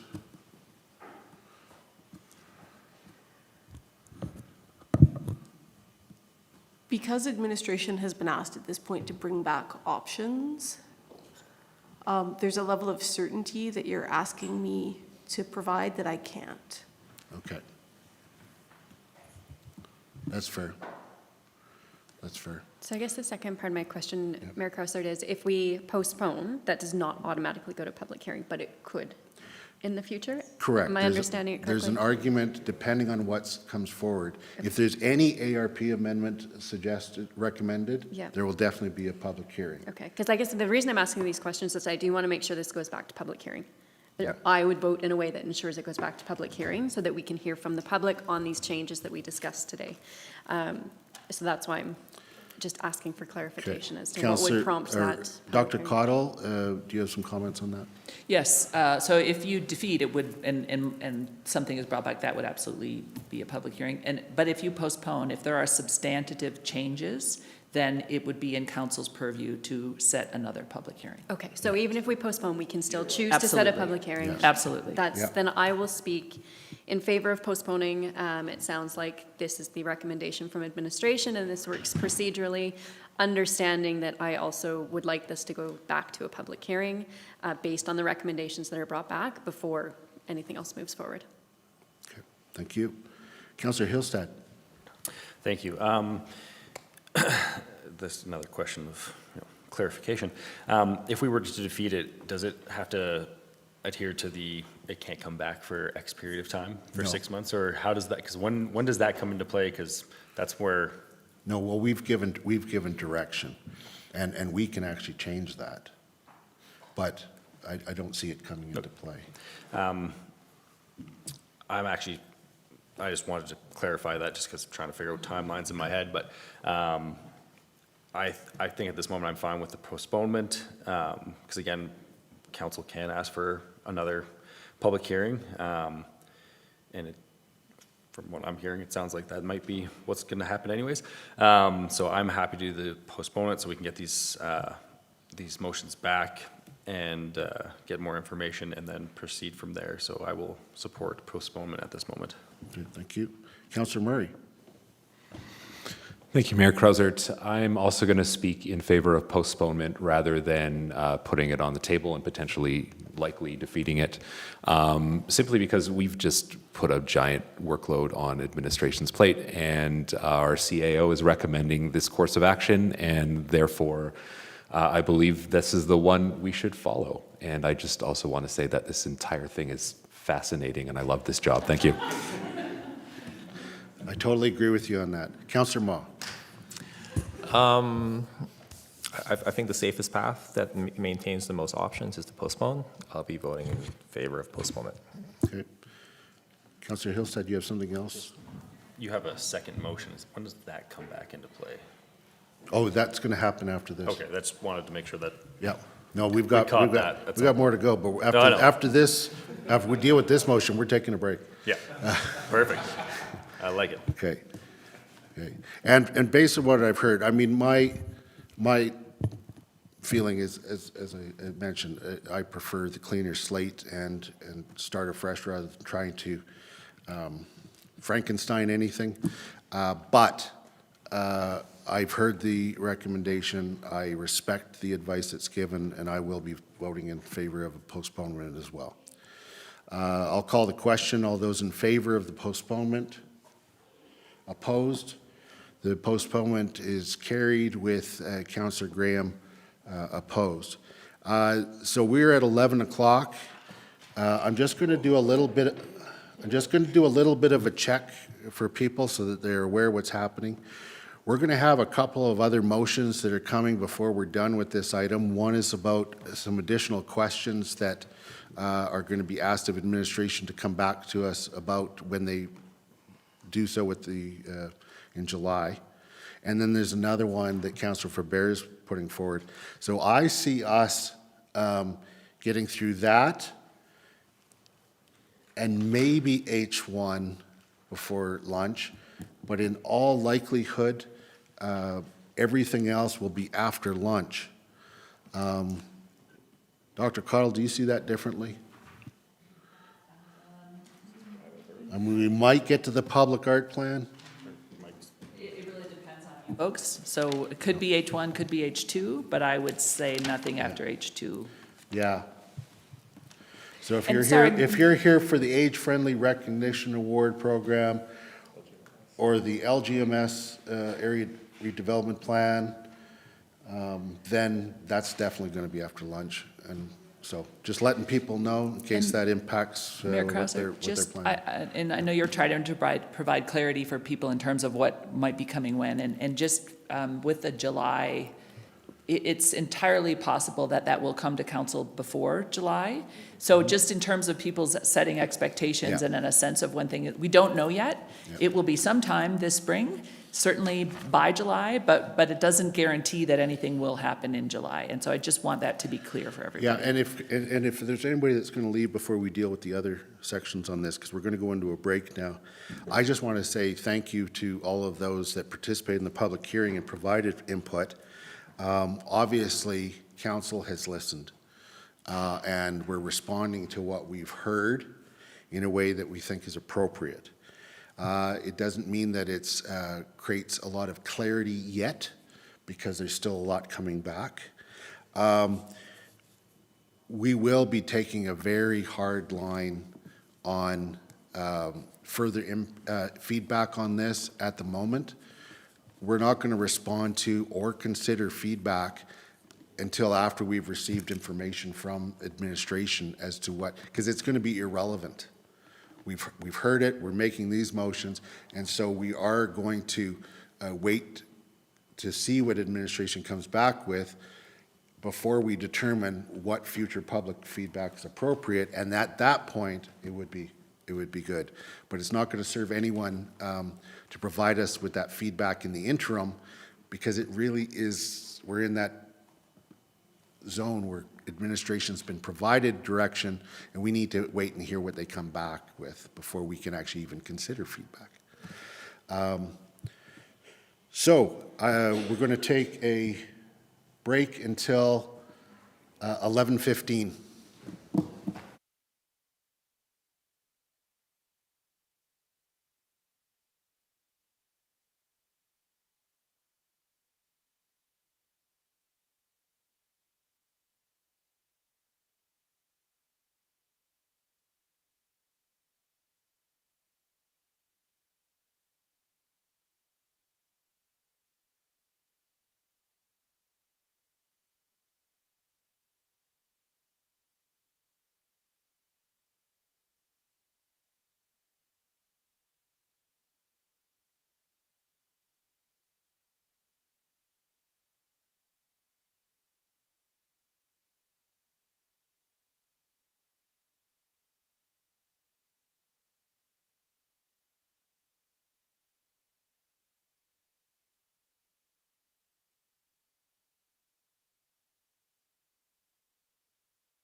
Municipal Clerk to let me know when we're streaming again.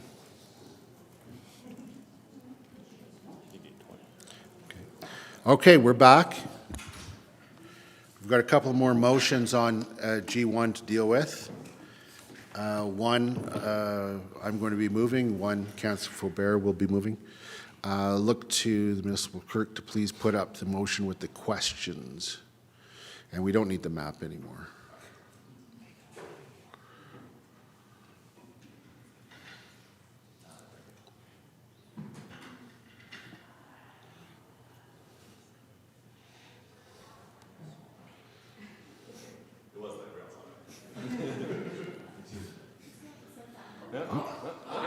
There we go. Okay. I move that council direct administration to answer the following questions when bringing back the options for the town centre area redevelopment plan and/or land use bylaw to council by the July 2026 regular meeting of council. And these questions are, what is administration's perspective on BOTA's concerns regarding exceptions to the water body setback rules? Secondly, what guarantee is there, if any, that Riverside Park will remain a park if it is rezoned from conservation of wildlands to public use? Third, what is the impact of rezoning on uses that would then become legal non-conforming? Can there be a grandfathering for the owner to rebuild under the previous zoning if their property were to be subject to a situation where the home became irreparably damaged?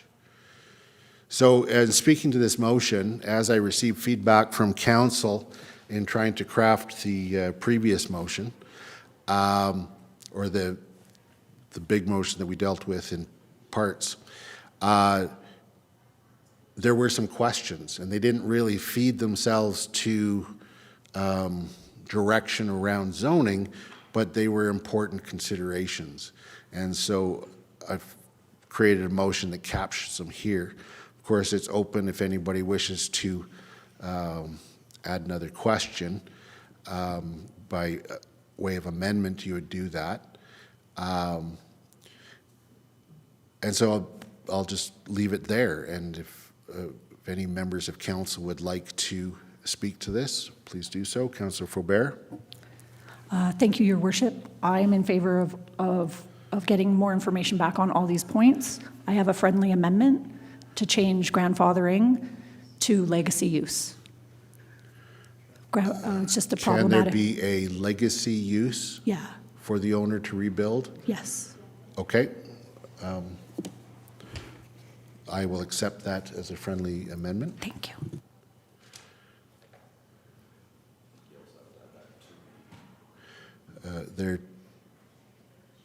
Can there be a legacy use for the owner to rebuild? And I think it's right now. That's the bottom line. Oh, the bottom line? We're subject to. We're to be subject to, yeah. Yeah. Okay. All right, thank you for that. Councillor Marin? Yeah, thank you very much. I'm going to speak in support of this motion. This is all information that's going to help us make decisions moving forward. I'm particularly interested in that first question and the water body setback rules as it relates to property owners and how this impacts their ability to develop or redevelop land that they currently own, and what changes that would have, or what the changes would be as far as an impact on those developments or on the land that they privately own. So I'm particularly interested in that one, but we'll support this motion. Yeah, just adding to that, I agree. I mean, I've been a long proponent for making sure that what we put in our land use bylaw as allowed uses are actually able to be implemented. And, you know, you don't want to sterilize land because either the setbacks would make nothing able to be developed, or if you put on a use that could never possibly be developed given the economics, those sorts of things. Yep. And so that's the way I see this question, and I appreciate that. Any other comments on this motion? Seeing none, I'll call the question. All those in favor? Carried unanimously. Now, Councillor Faubert, you have a motion rising that you would like to put forward. Take it away. Thank you, Your Worship, and thank you to the clerks for updating the date to read July. So I would move that council direct administration to report back by the July 2026 regular meeting of council with options to amend the land use bylaw R4 district to allow single detached dwellings to remain a legacy use within the district with policy options to incentivize energy efficiency standards and include mandatory accessory dwelling units. The rationale behind this, and part of the reason why I thought a postponement was a better process, is because for me, the use of the word options in the motions that we passed to directing administration to return, to me there's an alternate to the direction that council is taking with those motions, and the alternate concept that I would like to float with advice and information back from administration is to find a way to amend the R4 district so that we can address the concern around the locations where there's single detached dwellings, where people feel they're wholly unsuitable for increased density for duplexes, threeplexes, fourplexes.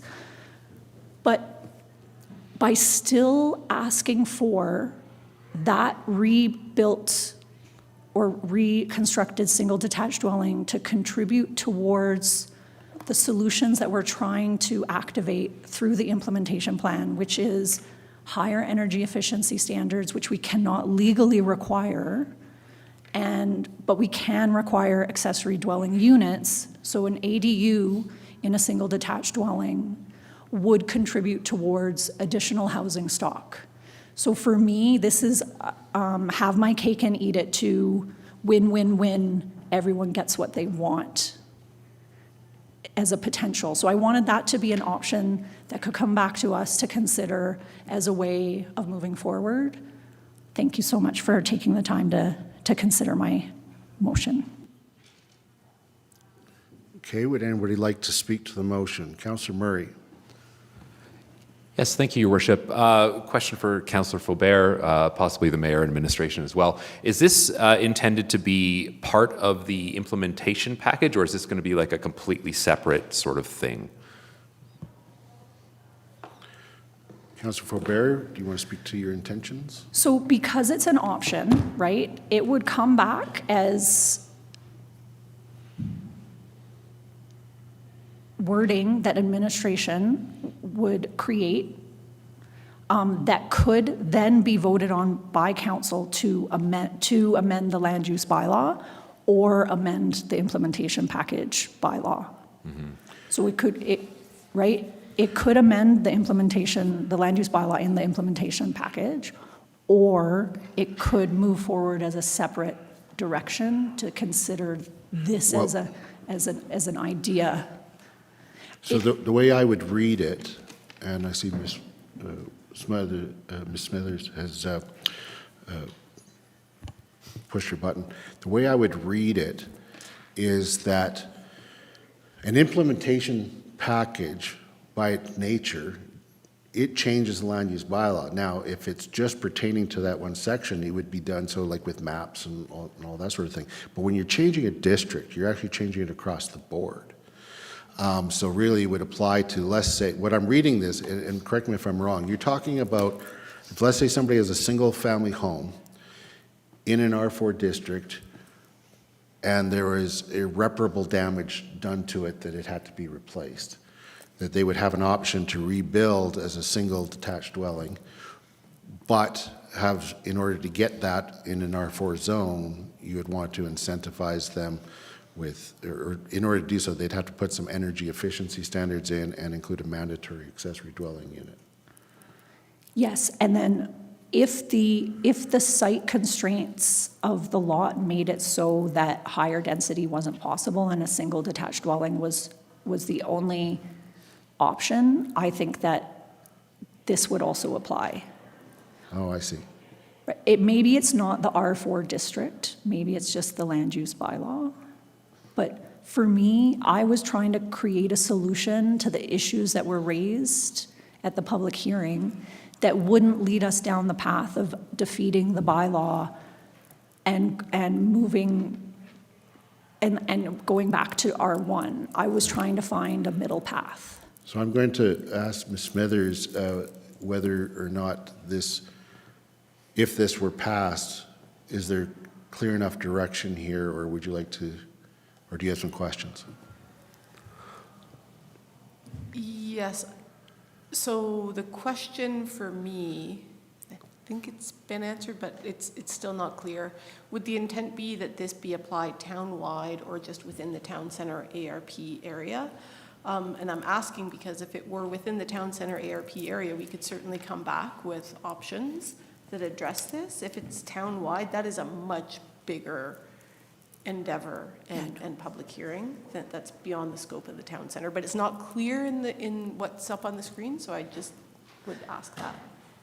It was very intentionally specific around the town center ARP and exploring this as a solution to creating a range of densities in the downtown ARP zone only. So might I suggest a change in wording then, with options to amend the land use bylaw as it pertains to the area contained, or the area that is contained with the town center area redevelopment plan? Yep. And would you still keep in the R4 district then with that clarification? What do you think? No, Okay. take out R4 district. Okay, so take out the R4 district. And so now does this capture your intent that it's up to amend the land use bylaw as it pertains to the town center ARP area to allow, I think there has to be a comma after ARP, since there's one earlier on, to allow single detached dwellings to remain a legacy use within the district with policy option. Okay, I see. So this captures your intent then? Yeah. Okay. Mayor Krauser, if I may, Yep. you would want to remove the within the district, Yeah. and you could say remain a legacy use within the plan area. Yeah. the Okay, planning. within the planning area, okay? Yeah, I think that gives us the clarity that we The would need. planning area? Or just plan area, because you're talking about the area, Oh, the plan area, okay. That's good, thank you. Okay, so Yeah. Ms. Smithers, has the clarity necessary for administration? I believe it does. Yeah. Okay, great, thank you. Okay, so now there's a slightly revised wording, and thank you for that, Councillor Faubert, and for Ms. Smithers. Anything else before I open up to other councillors to speak to? Yeah, I'll speak to this slightly altered motion now. I almost would have supported it as sort of a town-wide visioning exercise for R4, but I would support this one as well. Again, like you said, middle ground, and that seems to be something that I'm keyed in on here today as well. Obviously listening to the concerns from the public hearing around redevelopment on, lots that we might be changing zoning, or some sort of situation where the owner might be restricted from developing what's something similar. Anyway, unintended consequences. Sorry, I'm not speaking to this very well here, but I do like the mandatory accessory dwelling units, and I'd love to hear what administration has to say about it. Thanks. Thank you. Councillor Marin? Yeah, thank you to Councillor Faubert for bringing this forward, and I understand where you're coming with this and wanting to do a win-win-win situation, as I think you described it. I am not going to be supporting this motion because I'm not in favor of mandating accessory dwelling units on single detached dwellings, even if it is a legacy use situation in an area that's been zoned differently. Also understanding, though, that if this passes, we are only asking for information. We are not making this change. But I just feel like that mandating accessory dwelling units on private property is not a path that I would like to go down at this point, so I will not be supporting this motion. Okay. Thank you. Councillor Graham? This is actually more of a question for Councillor Faubert. So the land use bylaws on our scheduled to rewrite. Why do this now as opposed to waiting until then? This is very much connected to what is being, the direction being taken out of the downtown ARP regarding increased density, and then the concerns from the community, and then looking at site locations, trying to create a range of options that allow for increased density versus reducing the amount of options simply because there are some lots that can only be R1. So basically, because one lot can only be, people feel can only potentially be an R1, you have entire areas, right, switching from going towards a higher density umbrella use. So so really it was very much connected to what we're trying to accomplish through the implementation bylaw. Thank you for that. Yeah, I guess I'm just struggling with, is this a good one for now, or is this a good one for the land use bylaw? And I don't really, I would rather it, I think, be a more comprehensive discussion at the land use bylaw stage than at this one. I see where you're going for, and I'm not opposed to this. I think that's where I'd rather see it. But Councillor Hillsett? I'm happy to support this. You could almost look at it as a pilot for the land use bylaw if you really wanted to. But again, this is one of those things that it does potentially help solve a potential issue. So I'm happy to support this motion.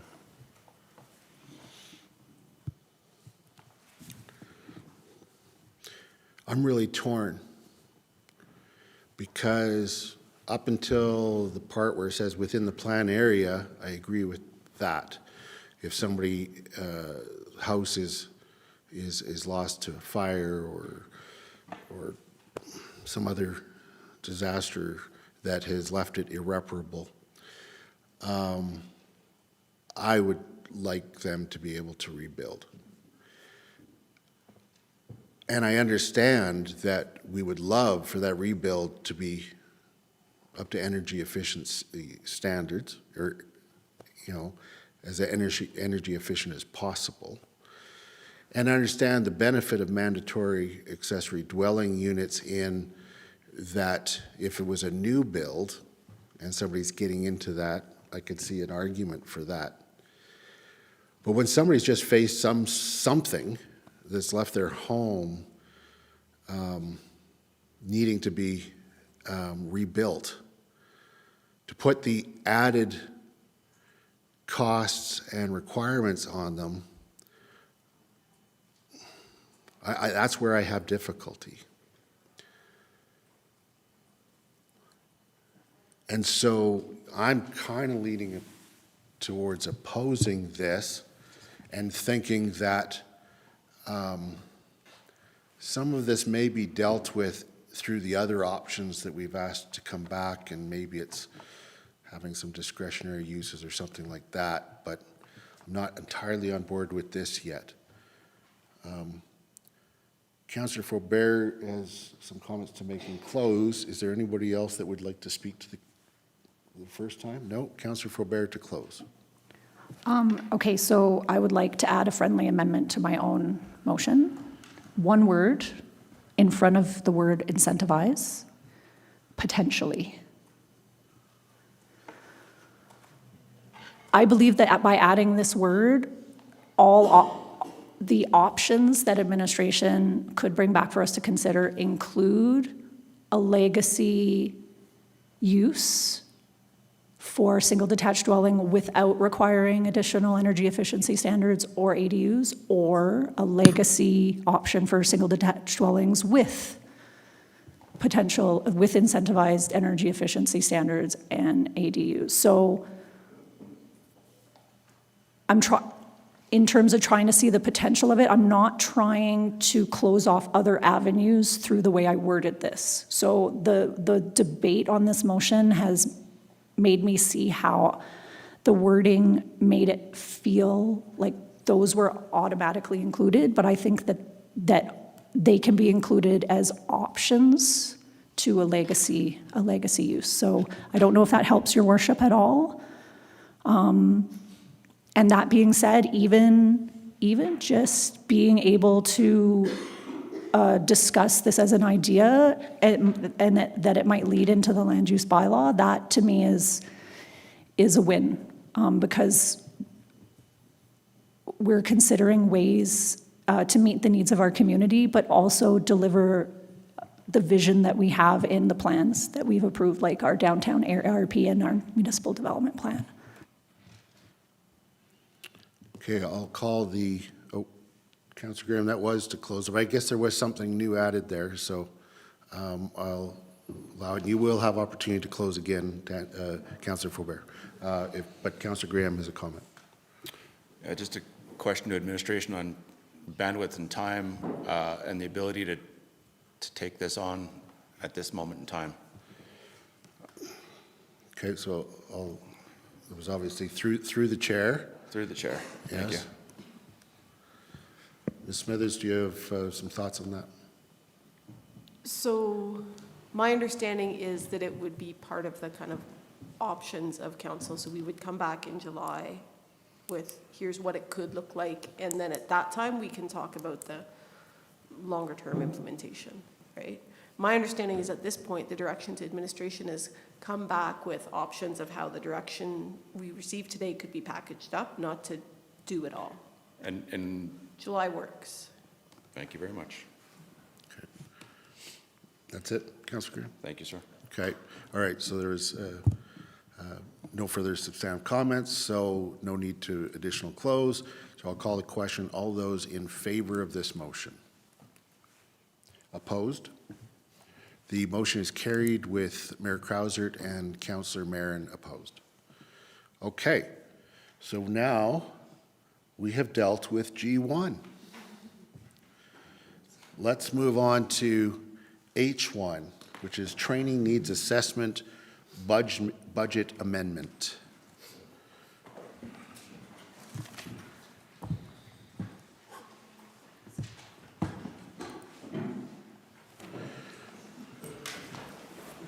Mr. Thomas, welcome to council.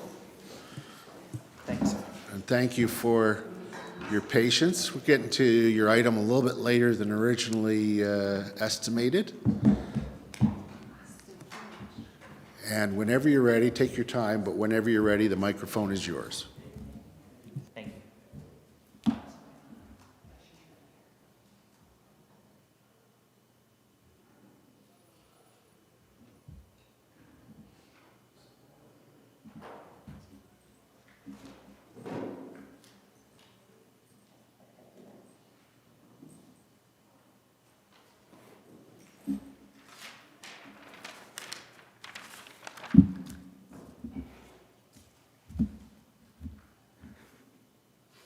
Good morning. I had to check just to make sure. Yes, it is still morning. Yeah. Well, thanks for having me, Mayor and Council. Appreciate you. Look at my thing popping up. Okay, I'm going to make that go away. It's going to drive me nuts. I'm just going to, I don't know how to do anything.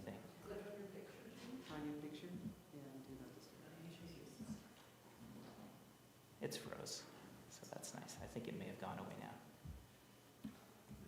Yeah, it's gone.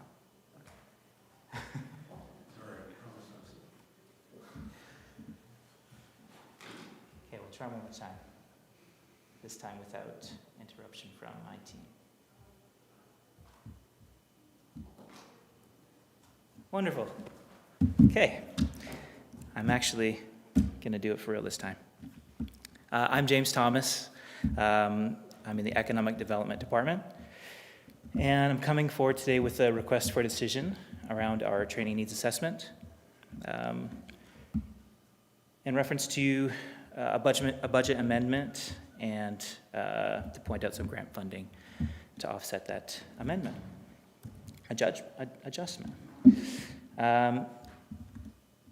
So these are the recommendations: that council approve a capital budget increase of $15,000 for the project 7396, which is the training needs assessment, reducing the original approved amount being pulled from the Economic Development Reserve by $25,000, and the introduction of $40,000 of grant funding for this project.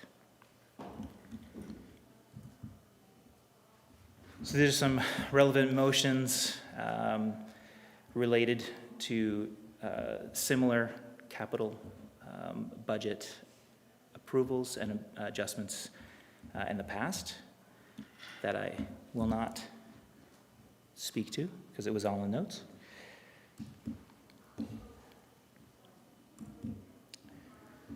Okay. So the 2024 labor market recruitment retention strategy provided some in-depth insights into our local business community. It pointed out some gaps in Canmore's workforce and the impacts that it was having on our businesses and our business owners. Some areas noted were a reduction in operating hours, reduced offerings, business owners working long, arduous hours, experiencing burnout, among a few. The strategy pointed towards us doing something about this, and that is to dig deeper into the training needs of our community and what we as a town can do to help support, potentially. One solution was obviously to pursue the training needs assessment, and that's where what was approved to be done a while back. So the original budget for that was $50,000. That's for consulting, consultant fees, survey development, focus groups, and engagement. Since the budget was approved, administration was successful in securing a grant of $40,000 through the Government of Alberta's Jobs, Economy, Trade, and Immigration Department's Labor Market Partnership Grant. Don't make me read that sentence again. So securing that grant provided us the ability to offset the cost of this study.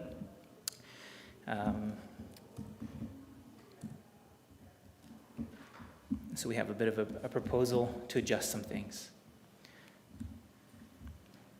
So the proposed adjustment is to increase the budget by $15,000 so that we can enhance marketing, deliver high-quality in-person focus groups, expand survey incentives, and I've just noted there that the consultant fees themselves have put us at a $45,000 mark as our baseline. The proposed adjustment is to allow the grant funding to replace much of the $40,000 earmarked for the project while increasing the overall budget by $15,000. And something I just thought it would be good to note is that when securing grant funding from the province, the expectation is to see a financial contribution towards the project from the municipality. So increasing our budget will allow for a more meaningful financial contribution and shows that the town of Canmore is also invested in the work being done. I mentioned that we have partnership contributions, in-kind partnership contributions. Those partners are the Bow Valley Immigration Partnership, the Banff and Canmore Job Resource Center, the Bow Valley Chamber of Commerce, and the Bow Valley Adult Learning Center. And they've been offering their time, expertise. They're going to be helping with marketing, and also they provide a direct connection to a lot of the workforce and to many businesses in the community.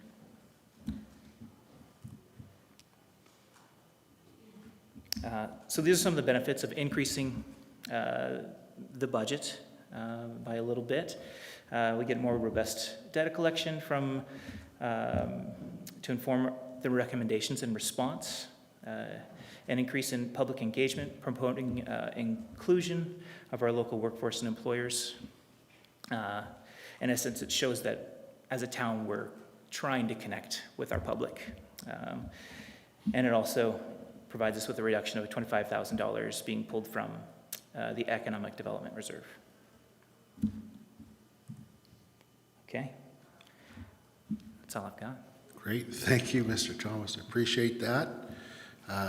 This is a great project and great news around the grants being received. And so really appreciate you bringing this forward today. I'm opening it up to see if there are any questions of council. Councillor Marin. Yeah, thank you. Just a clarifying question from the report, and I'm not sure if this would go to Mr. Mackay or Ms. McLett. So under financial impacts, it says that this change would increase the projected 2026 year-end balance in the Economic Development Reserve from $1,080,000 to $1,115,000. That's a difference of $35,000. I'm wondering if that's accurate or if that should be $25,000. And if so, just what that number change is, just so we have the accurate information. Yeah, it should be 25,000, Okay. which brings it down by 10, so 1,000,005. Is Okay. that correct? Yeah. So the new reserve will be then 1,105,000. Right. Great, thank you. Perfect. Thank you for that clarity. If I could just add to that one to confirm, it's a projection, so it really Yes. depends on how the year shakes out. And frequently, economic development does a great job pursuing grant funding for either operational projects or capital projects like this. So it's a projection, but I do want to highlight the great work that this department does when it comes to accessing matching funding to keep that reserve healthy. Perfect, yeah. Thank you, Mr. Mackay. Okay, and thank you for that clarification. Any other questions? I don't see any, so thank you very much for your presentation. Obviously, you answered all of our questions otherwise. Okay. So I will move, as soon as I get it right in front of me here. The council approve capital budget increase of $15,000 for CAP 7396 training needs assessment for a total budget of $65,000, with $40,000 to be funded by grants and reducing the original approved amount from the Economic Development Reserve by $25,000. I think I already spoke to this motion in saying that I'm really looking forward to seeing the outcome of this assessment. I think this is really forward thinking and looking to see what we need in the community to fill those gaps in our workforce. And getting these grant fundings allows us to increase the scope while saving money. What could be better than that? So I support support this motion. Councillor Graham. Thank you, Your Worship. Yeah, thank you to administration for your great work in securing grant funding. That's always appreciated. I look forward to, this was going to be a good project, and now it will be a better project. So I look forward to that enhanced investment coming back to us and a return on investment to the community. Thank you. Great. Looking to see if there are any other questions or comments on the motion. Seeing none, I'll call the question. All those in favor? Carried unanimously. Now, Ms. McPherson's here.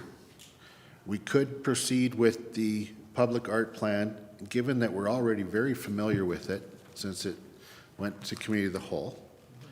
But I also don't want to diminish it or extend us beyond people's capacity without taking a lunch break.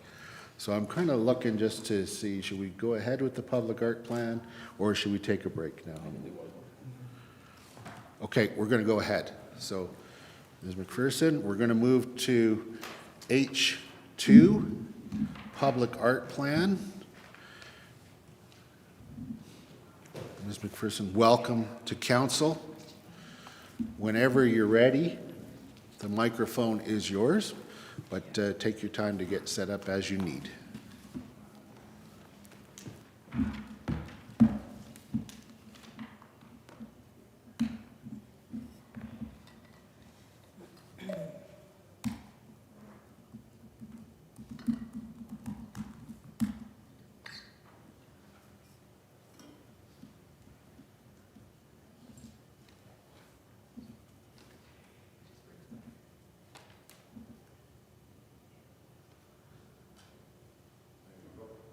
Great.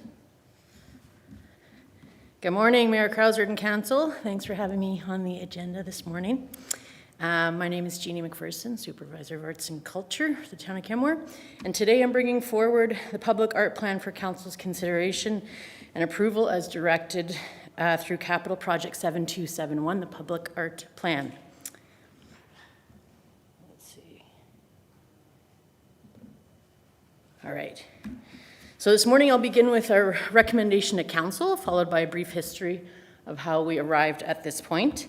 I'll provide a high-level overview of the Public Art Plan, including a reminder of some of its core tenets, aligned with the presentation recently delivered by Alexandra Hatcher at the January 20th Committee of the Whole meeting. And from there, we'll review the plan itself, the accompanying implementation guide, and revisit some of the recommendations, conclude with any time for questions.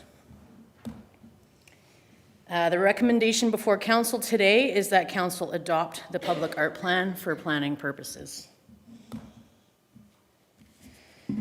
So, brief history is in 2023, Council approved Capital Project 7271 in response to the growing community interest in public art across neighborhoods and municipal spaces. Administration was directed to develop a public art master plan to guide the acquisition, placement, and stewardship of public art on municipal lands.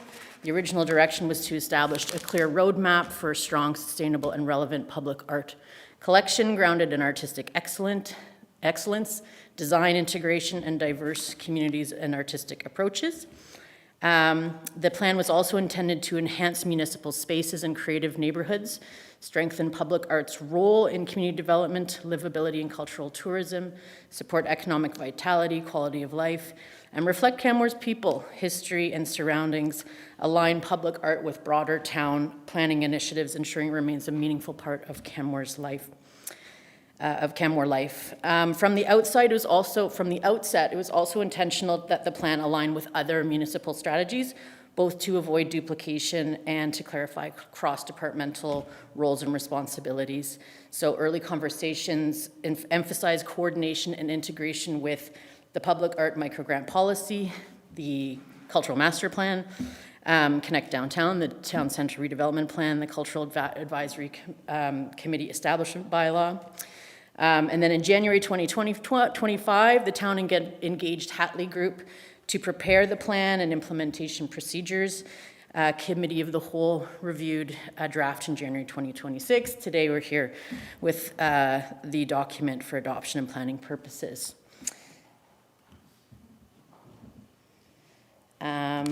So public art plays a vital role in shaping identity, strengthening belonging, enhancing how we experience shared spaces. Alexander spoke to the project overview recently, but the Hatley Group undertook a comprehensive and community-informed process, included reviewing town policies, internal processes, conducting site visits and assessing the current public art collection, interviews with administration, artists, nonprofit, and community groups, engaged the Cultural Advisory Committee, met with nation-based Indigenous public art coordinators and artists from the Iar Nakota Nations, researched comparable municipalities, established an interdepartmental public art cross-departmental team. So PACT, the public art cross-departmental team. So across all that engagement, one message was certainly clear. Those are the findings that we've recently visited, but one message was clear is that public art in Canmore should authentically reflect the land, the stories, and the people of Canmore, fostering belonging while balancing creative expression. And through relationship building and grounded in Indigenous protocols and respect for ceremony, and by fostering trust and creative process, public art can deepen its impact, ensuring it's not limited to tourist appeal, but also that it reflects meaningful, thought-provoking expressions of shared identity and community significance. So the plan is organized around 5 core strategies that guide decisions, actions, and resource allocation, and a key development Key recommendation is the development of an annual public art work plan, a practical capacity-based implementation schedule aligned with available funding and staff resources. So it's not a full replanning of the program each year, it's a realistic annual roadmap that identifies what can be advanced. So the framework is intentionally agile, it's scalable, it's responsive to community and fiscal realities. The 5 strategies are nurturing a sense of place, amplifying Indigenous cultures, past, present, and future, innovative and creative placemaking, which is at the heart of the plan, collaborating for success, and managing the plan effectively and efficiently. Each strategy includes defined priorities, indicators of success to measure progress. And at its core, it provides strategic directions. It's a holistic framework, and it has that flexibility to respond to changing realities. So the implementation guide. So the accompanying implementation guides brings much needed procedural clarity to the program. It consolidates existing documents and aligns Canmore with best practices from comparable mountain municipalities. It outlines 7 clear steps from identifying how artwork will be acquired through artist selection, installation, long-term maintenance, and each steps identifies clear roles, policy alignment, decision-making pathways, and accountability across administration, the Cultural Advisory Committee, and PACT. It supports transparency, efficiency, and strong stewardship of the collection. So the recommendations are organized across 3 timelines. Short-term for 1 to 2 years, and those focus largely on clarity, governments implementing the annual capacity-based work plan. Medium-term recommendations, these are around advancing initiatives requiring cross-departmental coordination, strategic resourcing, and long-term recommendations, commitment to evaluation, ongoing relationship building, sustained alignment with the plan strategies. So collectively, these recommendations create both immediate structure and long-term resilience. So in closing, the public art plan supports strategic clarity, strong cross-departmental alignment, clear governance and process, and a realistic and sustainable implementation framework. It honors the original capital project intent and positions Canmore to build and sustain a strong, relevant public art collection grounded in artistic excellence, diversity, and design integration, reflecting our evolving community goals while advancing broader town goals and placemaking, economic vitality, and continued cultural vitality, cultural continuity. So administration is recommending the adoption of the public art plan. Thank you for your time and consideration, and happy to answer any questions you may have. Thank you, Ms. McPherson. Appreciate your presentation. Councillor Faubert, you have a question. Yes, thank you, Your Worship, and thank you for the amazing work that you've done to bring this plan to us. I had one question around the recommendation for wayfinding and accessibility, and I wanted to ask around when you're thinking about the word accessibility in that recommendation, does it include 2 definitions of the word in terms of making the sites accessible in terms of people can get to them, and then the second definition, making them accessible for people who have mobility issues or constraints. So I wanted to better understand accessibility with respect to that recommendation. Thank you for the question. I think in short, both. Yeah, and I think they're kind of governed by different areas.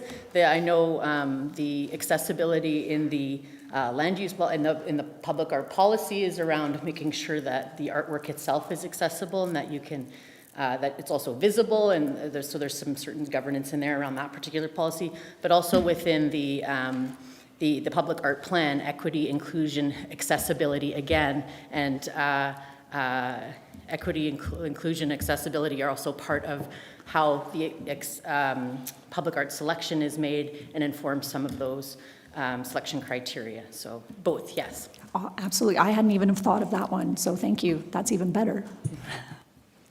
Thank you. Councillor Murray. Thank you, Mayor Krausert, and thank you, Ms. McPherson, for that fantastic presentation and this fantastic plan that you're putting forward here. I'm just curious if there have been any changes to the plan with what's presented now since the Committee of the Whole presentation on January 20th, or is it the same plan? There have been no changes since January 20th presentation. Great, thank you. Any other questions? I don't see any, so thank you very much for your presentation. I will now put on the administration's recommendation on the table. The council adopt the public art plan for planning purposes. Wholeheartedly support public art and this plan. Public art is what, in many ways, helps to differentiate communities. It's what makes a place unique. It gives it a different texture and feel and it makes things interesting. And so we would be a lot more dull of a society, less color and emotion if we didn't have public art. And so I really appreciate the work that's being done to this, and I look forward to more and more public art. Going to Councillor Faubert. Yes, thank you, Your Worship. Also, 100% in favor of the recommended motion and the plan. I'm really glad to see the public art plan come out of the cultural master plan, which was approved prior to COVID, and then COVID was crazy. I think for me, in line with some of the mayor's remarks, public art and culture are one of the things that make our community superb. It's one of the things that creates cohesion, creates the social fabric. It brings us together. It tells stories. And its economy, because we have enough people working in arts and culture in our community to be statistically significant.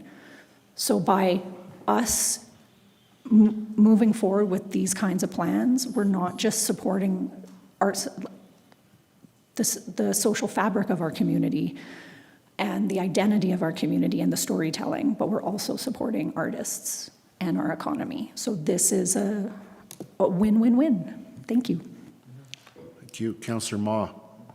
Thank you, Your Worship, and big thanks to Jeannie McPherson. Great job with this plan, working with the group. Not only is like all the great things you guys have talked about public art being a huge part of contributing to the quality of life of our community, the other piece too is when it comes to public art and we have these amazing collections, is also how do we take care of it, right? That's one of those pieces where I think sometimes, I've in the past gotten really excited about new pieces coming to our community, but there's always that other thing, well, how do we keep the other ones that we love and cherish, keeping them around in a way that's meaningful and with care. And so this plan covers like that whole spectrum of the process from beginning to end. It gives us a sense of inventory, and when we know what we have, we know where we can go from there. So thank you so much. Thank you. Councillor Graham. Thank you, Your Worship. Thank you to everybody that helped put this together. I echo all of my colleagues' comments. One of the first things I did as a councillor in the last term was tour all of our public art. And Councillor Ma, you brought up the, how do we take care of that? And that was one of the big things for me at that point in time. But I'm also really appreciating the Indigenous component of this plan. I think that's a deep and rich part of our heritage and our community, and I'm really happy to see that highlighted and focused on here.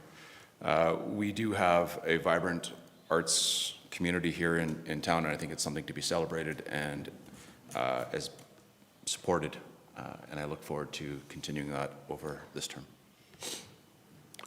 Thank you. Councillor Marin.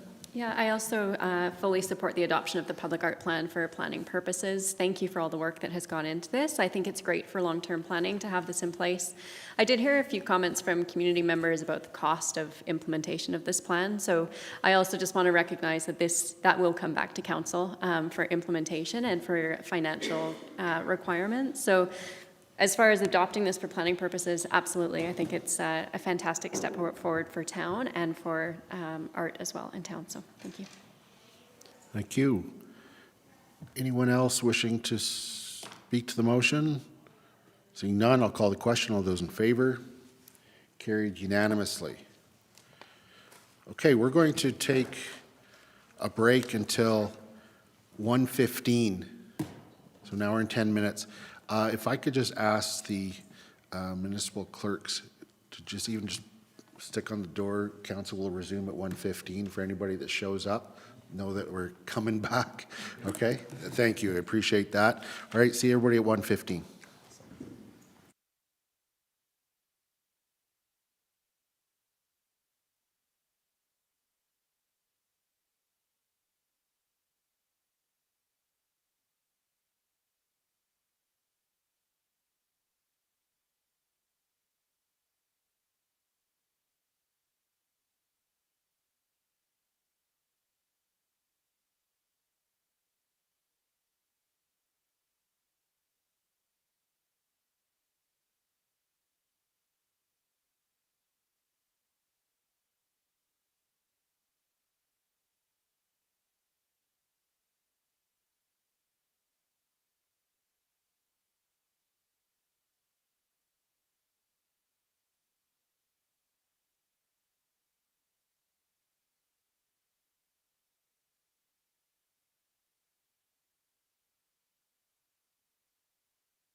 Ms. Jones, if you can let me know when we're streaming.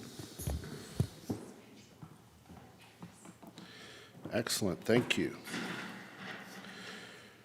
Okay, we are now back from lunch, and we are moving on to agenda item H3, which is Age-Friendly Recognition Award Program. All right, welcome. Oh, you're all set up, but whenever you're ready, the microphone is yours. Good afternoon, Mayor, members of council. My name's Stacey Wells. I work for Family Community Support Services as a program coordinator, and I am a co-chair of the Age Friendly Working Group.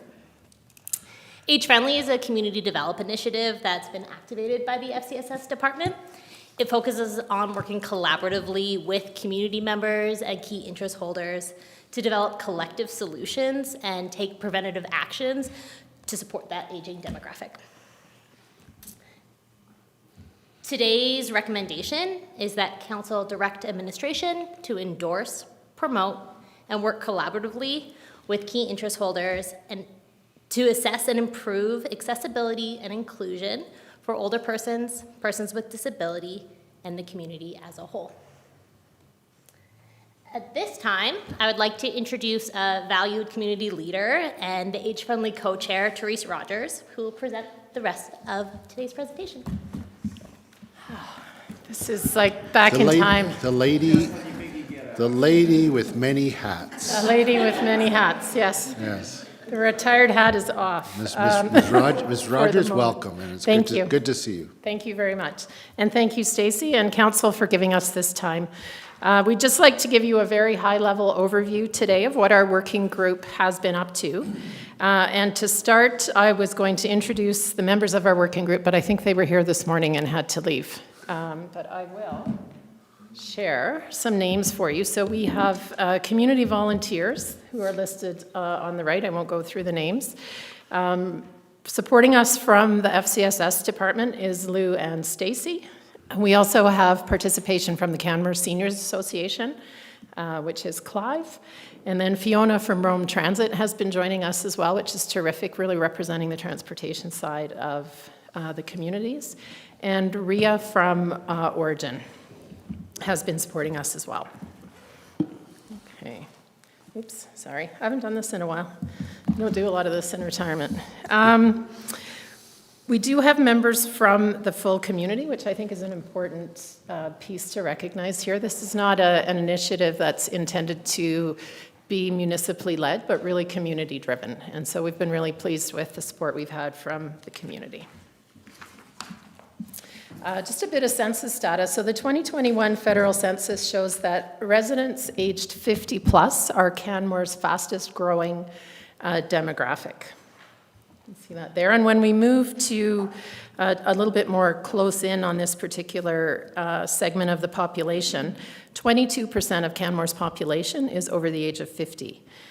Seniors 65 and over is that largest demographic group within Canmore, and that represents just under 3,000 community members over the age of 65.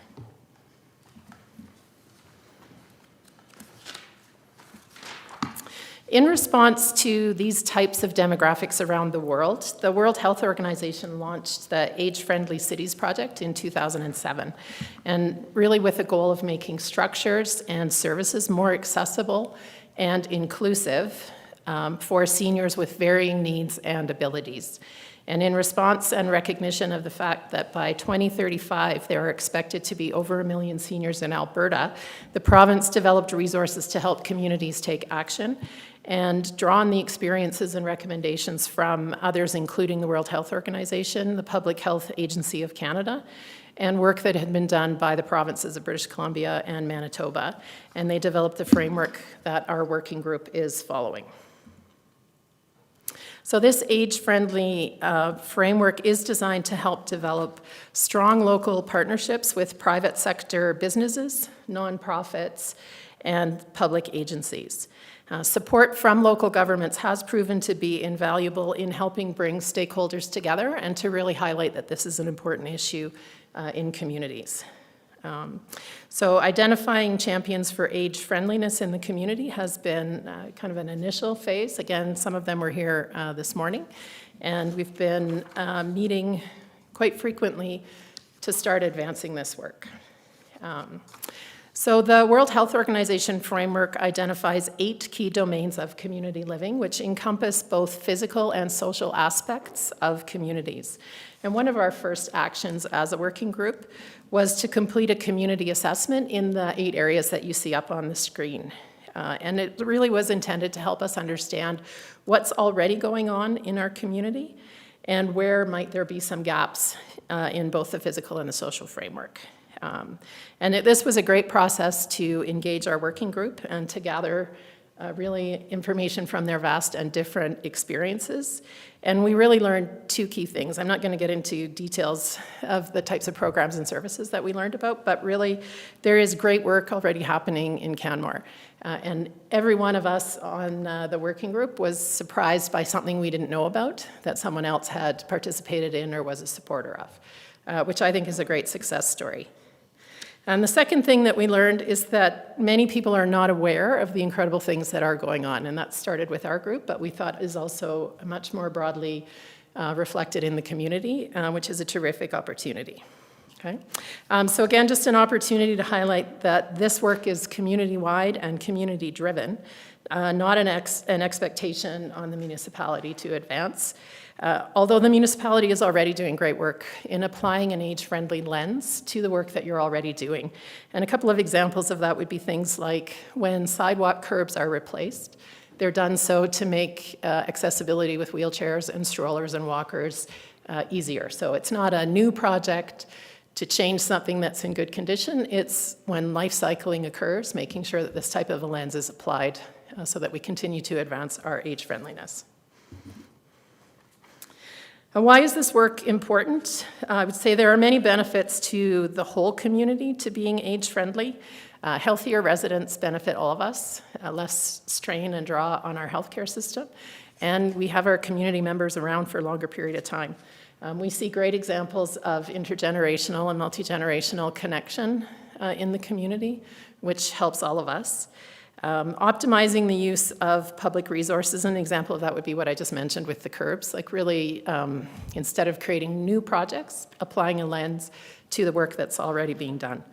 And we see also great opportunity for businesses, both in terms of consumers of businesses, being able to access a particular business. If you're in a wheelchair, that limits where you can go.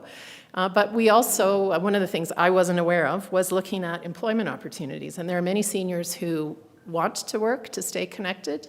And there are some seniors as well who need to work in order to be able to live here. And so involving business both from the consumer side but also as potential employers is a great benefit.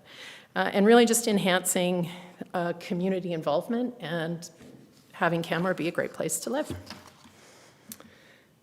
So next step, so we have completed the asset mapping, and our plan is to use that information as a working group and to create a survey for broader community engagement, really with a couple of goals. One, to share and celebrate some of our successes, to identify where some barriers to age friendliness might exist that we missed in our own assessment with our working group, and then to broadly engage the community and local business and to really hear from them as well. And that's the presentation. We're happy to answer questions. Stacy and I will probably piggyback that depending on what your question is. Great. Thank you very much, Ms. Rogers, for that presentation, and Ms. Wells as well. And looking to council to see if there are any questions. Councillor Graham. Thank you, Your Worship. I wonder if you would be able to go back to the demographics slide with the ages on it for me, please. That one right there. Yeah. Yeah.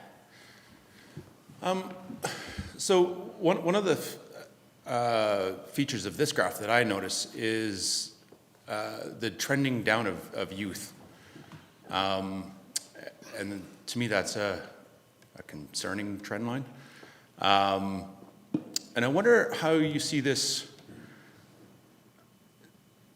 addressing, is that a competing need for this initiative, or is that a collaborative need for this initiative? How do those things interact with one another to, at the same time supporting our youth as we are supporting our seniors. I think that supporting like all of these demographics in our community is important. I don't necessarily see a collaborative approach to doing it, except for maybe intergenerational connection. And when we're directly looking at this seniors demographic, a flag that I would have in my head is that if more families are staying in town, they're not moving to take care of their parents or to be caregivers, maybe that youth demographic would increase. Not sure. Do you have anything to say? I think that that's a great response. It's a little bit not on topic with what your presentation is. So I appreciate the response, but you're obviously focused on the one end of the spectrum that this program applies to, right? So, thank you. Councillor Murray. Thank you, Mayor Krauser, and thank you, Ms. Wells, Ms. Rogers, for the presentation. I actually I was a little surprised. I thought you were here for the next thing.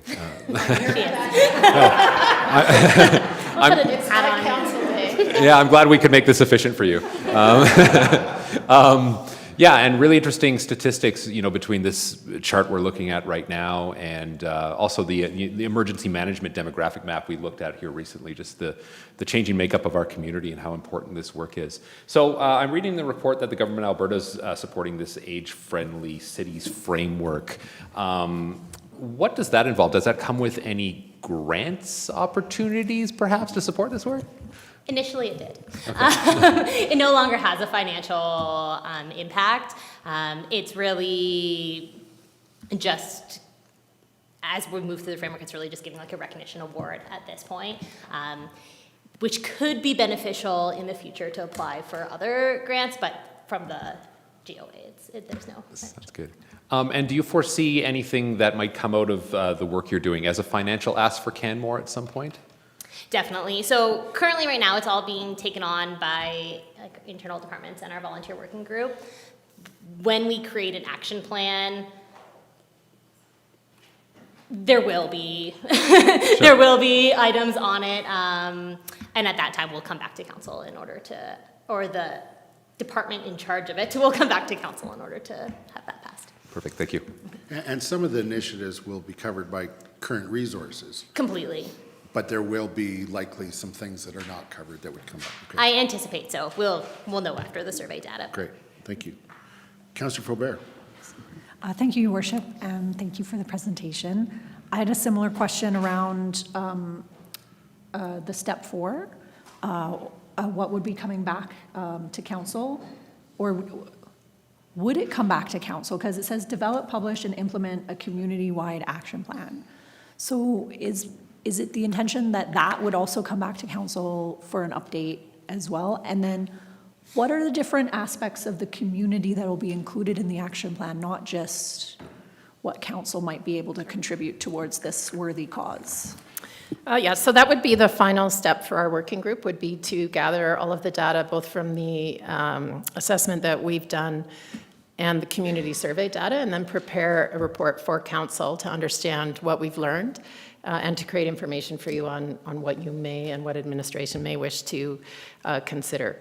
But what we found in the community assessment is really broad community reach. And actually, I would say very little or less on the municipality's responsibility than on the rest of the community.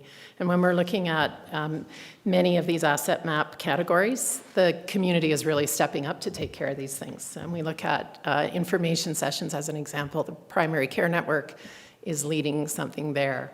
The Palliative Care Society leads information there. Origin has sessions there. The library puts sessions together, and the Canmore Seniors Association. And the municipality plays a very small role, if any, in that kind of thing. So that was one of the things that I thought was very encouraging, is this broad community impact. So we would include certainly recommendations that would apply to the whole community, and then there are opportunities also for business to step up and see where there's a spot where they may fill and support this kind of work in the community. So I love the fact that it's community-driven. Mm-hmm. And so what I'm hearing is that there will be an overall plan made. Some of that may impact or have sort of like the municipality next to it would be the driver of that particular item. And those things would probably come back to us either as maybe a plan for, or accept a plan for planning purposes, or as certain projects, right? And that's when council would have approval if there's something that's going to affect the town. Yep. But otherwise, it's a community initiative. Yes. Okay. Yeah. Great, thank you. Any other questions? Well, then I'm going to make this robust recommendation here. That council direct administration to not only endorse and promote, but also work collaboratively with key interest holders to assess and improve accessibility and inclusion for older persons, persons with disabilities, and the community as a whole. I love this work. I love that it's community-driven. It has a lot of, I don't want to maybe trickle down, but if a certain project that could be of benefit to one particular age group often can have benefits to other persons within other age groups, and it just makes our community better. It just really does. So I very much support this work and support this motion. Councillor Faubert. Thank you, Your Worship. I am really so excited to vote in support of this recommendation. I don't know if a theme in my questions has appeared over time, but accessibility is a space where I am deeply invested in making our community the most welcoming place it can be for everyone at every age and every stage of their life. And it's not just our residents. We welcome the world here. So when people come and visit our community, I want them to visit a community that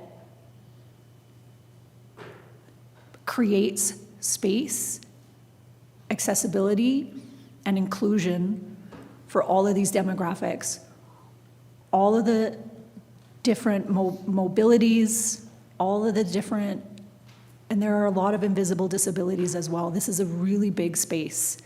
And it really excites me because it means that it really touches down into the core of the values that I think we all here live by, and what drives us and why we are all in the roles that we are in, especially up here on council, which is making our community better. So thank you.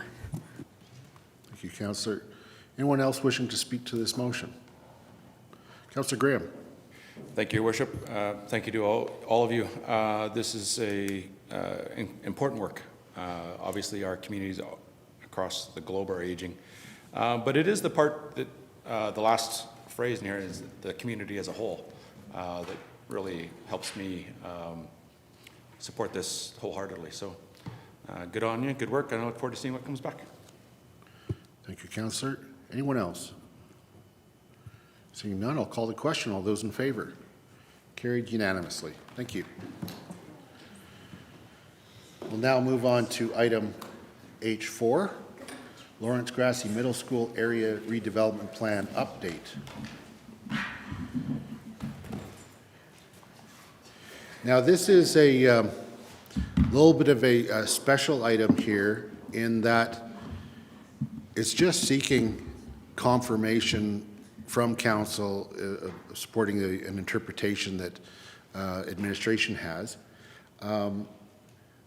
The report is quite self-explanatory, and I know we've all read it. So Ms. Smithers is here mostly, in fact, purely, for the purposes of answering any questions that we have, and we won't have a formal presentation on such. Essentially, it's the ARP calls for 20 units. During the discussion at that time, I think it was probably thought to be about purchasing 20 units, but it doesn't say that. It says 20 units, and there's now 17 plus 5, so it's now 22. And it's, the administration's interpretation is that meets the ARP. But just because it was a little bit different, I thought best to absolutely be sure and bring it to council for confirmation. Anything that you would like to add to that, Ms. Williams? Yes, this is a pretty brief presentation. I've got my recommendation up on the screen. I would just add further to Mayor Krauser's comment that this situation is a bit atypical in that it is essentially two third parties. Yes. And their negotiation meeting a council-approved statutory plan. So where normally interpretation would be within the realm of administration, we are very much kind of on the outside of this negotiation. But we did think it was appropriate to bring it forward to council to just check in and make sure that that negotiation aligns with council's intent in the approved statutory plan. Yes, thank you for that clarification, and that's absolutely true, which is also why if you have questions of a very high level, great. If they're really detailed about negotiations or anything like that, we'll have to go in camera in order to protect the parties involved. Okay, so looking to see if there are any questions about this matter. I don't see any. So I am going to move that council confirm the mix of units being proposed through the Canmore Community Housing and Canadian Rockies Public Schools negotiation is in alignment with the Lawrence Grassi Middle School area redevelopment plan. I appreciate the extra step being taken to come to council just to make sure that there's that alignment. And this is a very unusual situation because administration is charged with interpretation of plans, and we give them that ability to do so. And so by no means is this an encroachment onto that work as much as recognizing it's a unique situation. And so we will deal with this and probably never have to deal with something like this again. Who knows? Anyone else wishing to speak to the motion? Councillor Morrow. Thank you, Your Worship. And I really appreciate administration working with all the parties here to come up with a helpful mix. I think it's also great to hear that, while we do have a lot of people on our ownership list, bringing in another 17 units will definitely help. And I really hope that the project continues to make great progress. So well done, everyone. Thank you. Yes. Yes, we look forward to the project going vertical. Yep. Anyone else? Okay, then I'll call the question on the motion. All those in favor? Carried unanimously. Great, thank you very much. Okay, so our next item is a closed session. I will note that there is no decision to be made following this closed session. And so we will be going, when we go into camera, the streaming will cease for today's meeting, as the only thing that we will be doing when we come out of closed session is adjourning. So with that, I move that council close the meeting to the public to prevent disclosure of information that may be harmful to the business interests of a third party in accordance with Section 19 sub 1 of the Access to Information Act, ATIA. Call the question. All those in favor? Carried unanimously. Great. Okay, so I'll look for confirmation when we are